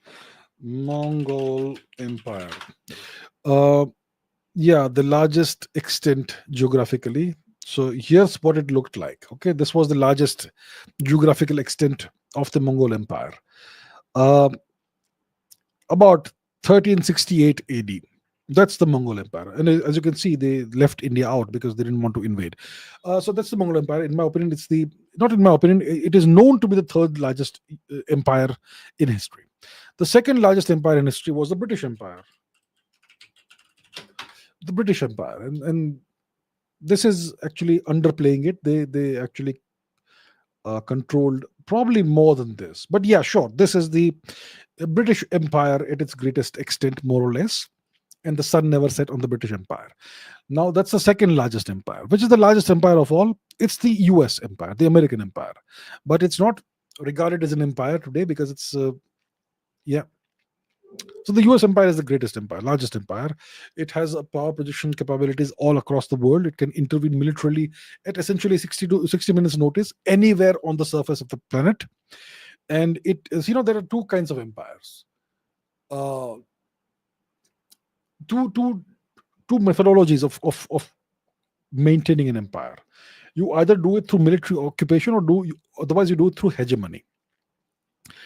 To maintain an empire through military occupation, you need to put your military on the ground, boots on the ground, which is extremely expensive. A better way is to have a hegemonic empire in which you don't actually put boots on the ground, but you co-opt various local countries, turn them into vassals, and you have them do whatever you want. Like the US and Indonesia, which we discussed earlier. The US will levy 19% tariffs on Indonesia, but Indonesia can't apply tariffs on American imports. But that's what you do if you're an empire. So that's how the US essentially controls the whole world to a very large extent. It doesn't control Russia, it doesn't control China, doesn't control India very much. But overall, it controls a greater portion of the world than the British Empire did. So the American Empire, which is the current hegemonic empire, superpower, that's the greatest, largest empire of all time. Number two is the British Empire. Number three was the Mongol Empire. And then there must be many more. I can name many more if you like, but top three, these are the top three. Okay. Sun Moon says, should schools start teaching civic sense? Yeah, civic sense and Indians, the thing. Is it something you teach in school? Sure, you can teach in school. But how do you teach it? That's the question. In India, in school, they will give you a textbook and they'll say, repeat after me. You must have civic sense. And then you have to write a 500-word essay on civic sense, and they will give you 20 marks for it. That's how they teach you things. Everything is theoretical. You will learn nothing through that, actually. So you can write an essay every day about civic sense, you will learn nothing through it. The only way to actually learn civic sense is to practice it. So every day before, the Japanese, they teach civic sense to their kids from the time they're about 3-4 years old. The kids, they clean up the classroom, they pick up all the trash and put it into dustbins. They actually practice it every day, and that's how we learn it. And also you have enforcement. So I think that's how schools can teach civic sense. Schools are supposed to teach you everything practically, but Indian schools don't do that. And Indians don't even realize that everything has to be taught practically, not theoretically. If you make students memorize all kinds of stuff, it will have no effect on their life. They will learn no skill. They will simply memorize and retain information for some time until the exam is done, then they will forget everything. That's not how you teach anything at all. The only way to teach something is by making students do things. So yeah, schools should do it, but schools in India don't do that. So one more question. Suresh says, if given the chance to move to Mars, would you move? I don't mind traveling to Mars, but moving to Mars, permanently, no thank you. I'm a guy of Earth. Earth is my home. I would never move to Mars permanently. There are many people who say that, if I'm given the chance, I don't mind moving to Mars permanently and dying there. Well, I don't want that. I would jump at the opportunity to travel to Mars, visit the place and return. But moving there, no thank you. I'm not moving there permanently. Okay, that brings me to the end of the questions. So almost 2 hours, very well chosen. And Bobby, as always, has something interesting to say and add. The Roman Empire was greater, longer in time scale, and had much more influence compared to. So Bobby has his own scale. It looks like he would drop the Mongol Empire, the top 3, powerful, etc. What's your top empire, Bobby? The Mongols had 100 years, bit of reach. Roman Empire lasted way longer, had much more of an impact. Yeah, you can argue this until until forever, essentially. McLevin says, should men get married in today's day and age? Is it better to just live single and die childless? The system is empty, man. Men, kids are expensive. The juice isn't worth the squeeze. Excuse me, what? I think you should get married.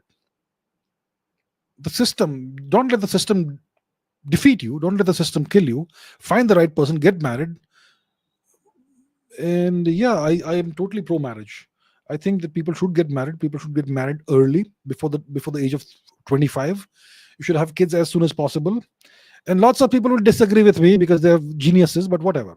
That's my opinion. Because if you do want to have kids someday, and if you wait until you're 40 years old to have kids, then you're going to have to be strong and active and energetic until you're at least 60, right? Until the kid is 20. And your responsibility isn't over by the time your kid is 18 or 20. A person matures by the time they're 40, believe me. Okay, you're not mature until you reach at least 40 years of age. Until that time, you need your parents to take care of you in some way or the other.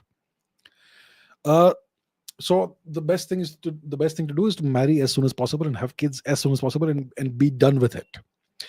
And yeah, you're right that the system is very anti-man. That's true, I agree with you. And today the system is such that having a single kid is super expensive, having two is like prohibitive. So yeah, the system is constructed, architected in such a way that it's terrible to have kids. It's very difficult to have kids. It's very expensive to have kids, and that's why you will see that the birth rates and total fertility rates are going down all across the world. They want a population collapse to happen, and it's happening. But overall, I would say that it's very important for everybody to have kids, to get married, to have a good partner in life, because eventually you're gonna end up all lonely otherwise, and it's not good. Okay, all right. Uh, Amisha says, how many solar systems are present in the Milky Way galaxy? I think, I don't remember, 10 billion, 10 trillion, not trillion, no. I think several billion stars. I don't remember right now. Let's quickly do a Google search. How many stars in the Milky Way? Milky Way. I think it's 10 billion or so. Okay, 100 to 400 billion stars. Yeah, so that's the number. Okay. And if that's the number, and if each star is a solar system, well, there you have it, 100 to 400 billion solar systems in the Milky Way. Because we know that most stars have planets. We know that by now. So,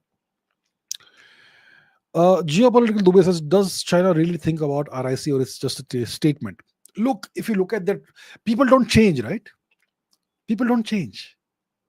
So if you want to know what somebody really is like, just look at their track record, past 10, 20 years. Has China ever wanted RIC to become a thing? Have they ever taken it seriously? They've never taken it seriously. They've always been the spoiler. They've always come in the way of RIC becoming a thing, of RIC becoming a viable global coalition that can be geopolitically viable and impactful. China has always played the spoiler role. Do you think they'll suddenly change some one fine morning and now they'll say, you know what, let's make RIC happen? No, they won't. They won't. China will always be the spoiler when it comes to RIC. So I don't trust the Chinese. Nope. It's just words, empty words, blah, blah, blah. Okay. Uju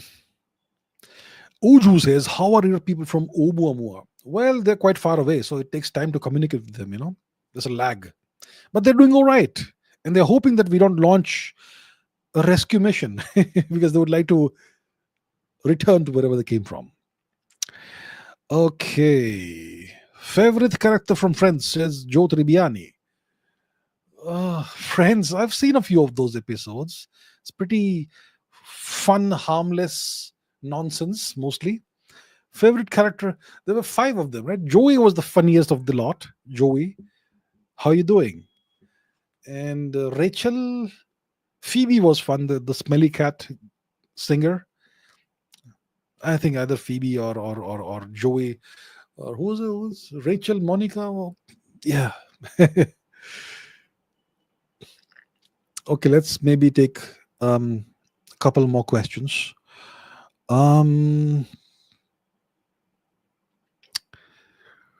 Anything interesting you guys want to ask me? Ball Boys says, your favorite sitcom. I've seen a lot. I like sitcoms that make me laugh. And I don't want to know the whole backstory. I just want to watch an episode and it should be funny enough. Maybe 2.5 Men.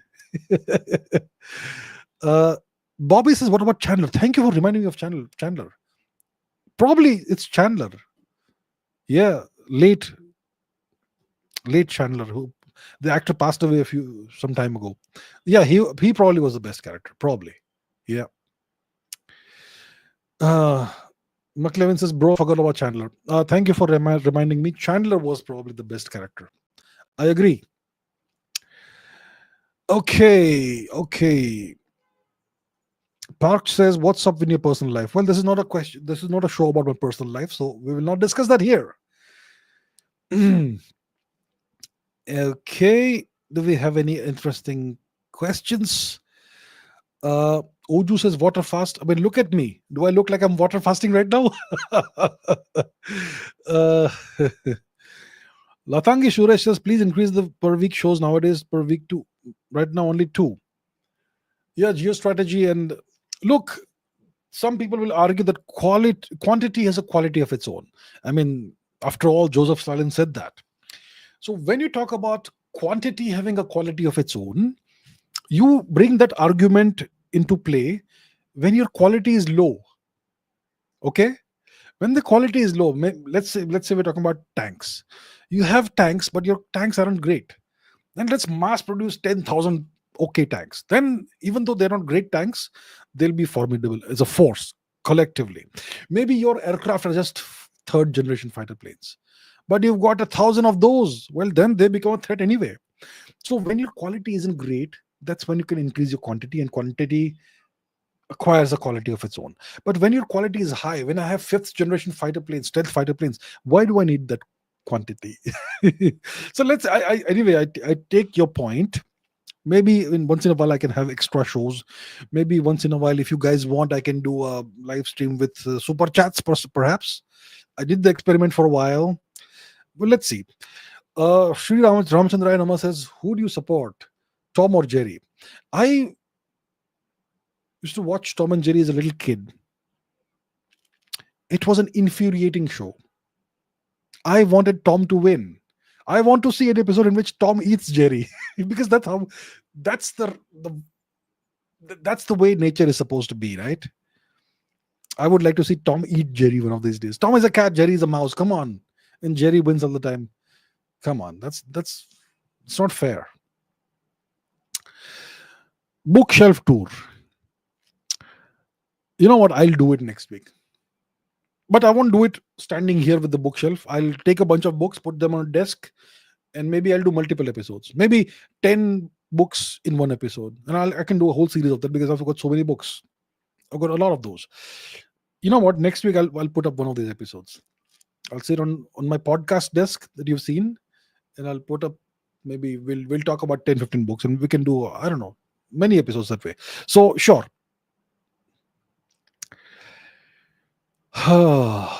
McLovin says, can you suggest some toxic masculinity movies like Rambo, The Good, the Bad, the Ugly, etc.? Predator, Arnold Schwarzenegger, Die Hard, yeah, Die Hard with a Vengeance, The Terminator, Conan the Barbarian, all toxic masculinity movies. There was this great phase in the 1980s where you had these unabashed masculine movies, action movies, but there was no lecturing of the audience, no wokeism or what is it, liberalism or nonsense. It was just factual, straightforward, action movies. I'm not somebody who is a huge fan of action movies, but some of these movies were great. The Predator was great. Terminator 2 was great. And like I said, the Die Hard series were good, and so on. So The Good, the Bad, and the Ugly is from the 1960s. It's a spaghetti western, Sergio Leone. Outstanding. It's not a toxic masculinity movie. It's a very gritty movie. And one of the greatest movies of all time, of course. So yeah, that's what I can remember. I'm sure there are many more. But yeah, if you ask me who the main actors are, it's Sylvester Stallone with the Rocky series and Rambo series. It's Arnold Schwarzenegger, of course, and the movies he made, and Bruce Willis to some extent. Yeah. Okay. The Mummy is not a toxic masculinity movie. It's not that sort of action movie. It's a kids movie. Are you kidding me? You've got to watch the 1980s movies. That's the real stuff. Reacher. I saw I think the first season possibly of Reacher. It was kind of good. I think they've ruined. I hear they've ruined the second season. So,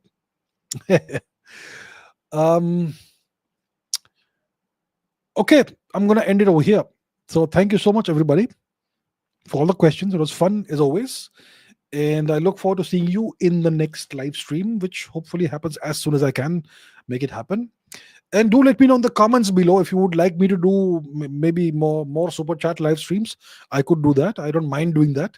One live stream per week from in which I take questions from the comments so that the standards stay up, and then one super chat live stream in case you want to ask all kinds of random questions. I'll take those.